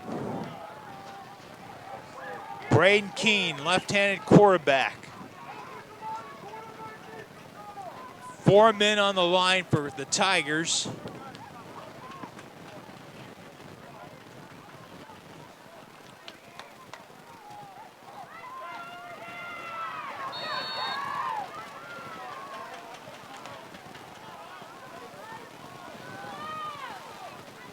Low snap. And that's going to do it. As Braden Keene falls on the football, Hornets out of timeouts, and that's going to be your ball game. Final score here from TCU Veterans Stadium. The Chris Wasatix Tigers 35 and the Beech Grove Hornets 28. As the Chris Wasatix Tigers move on to round 2 of sectional play, they'll face Roncalli next week. Site to be determined. It'll probably be played at Chris Wasatix. Special thanks to the Indiana High School Athletic Association for granting us permission, along with Beech Grove High School Athletic Director Garrett Daniel, who secured the IHSAA's permission to allow us to do this game. For our producer, Nick White, for our director, Emily Johnson, along with Cody Sterrett and the rest of this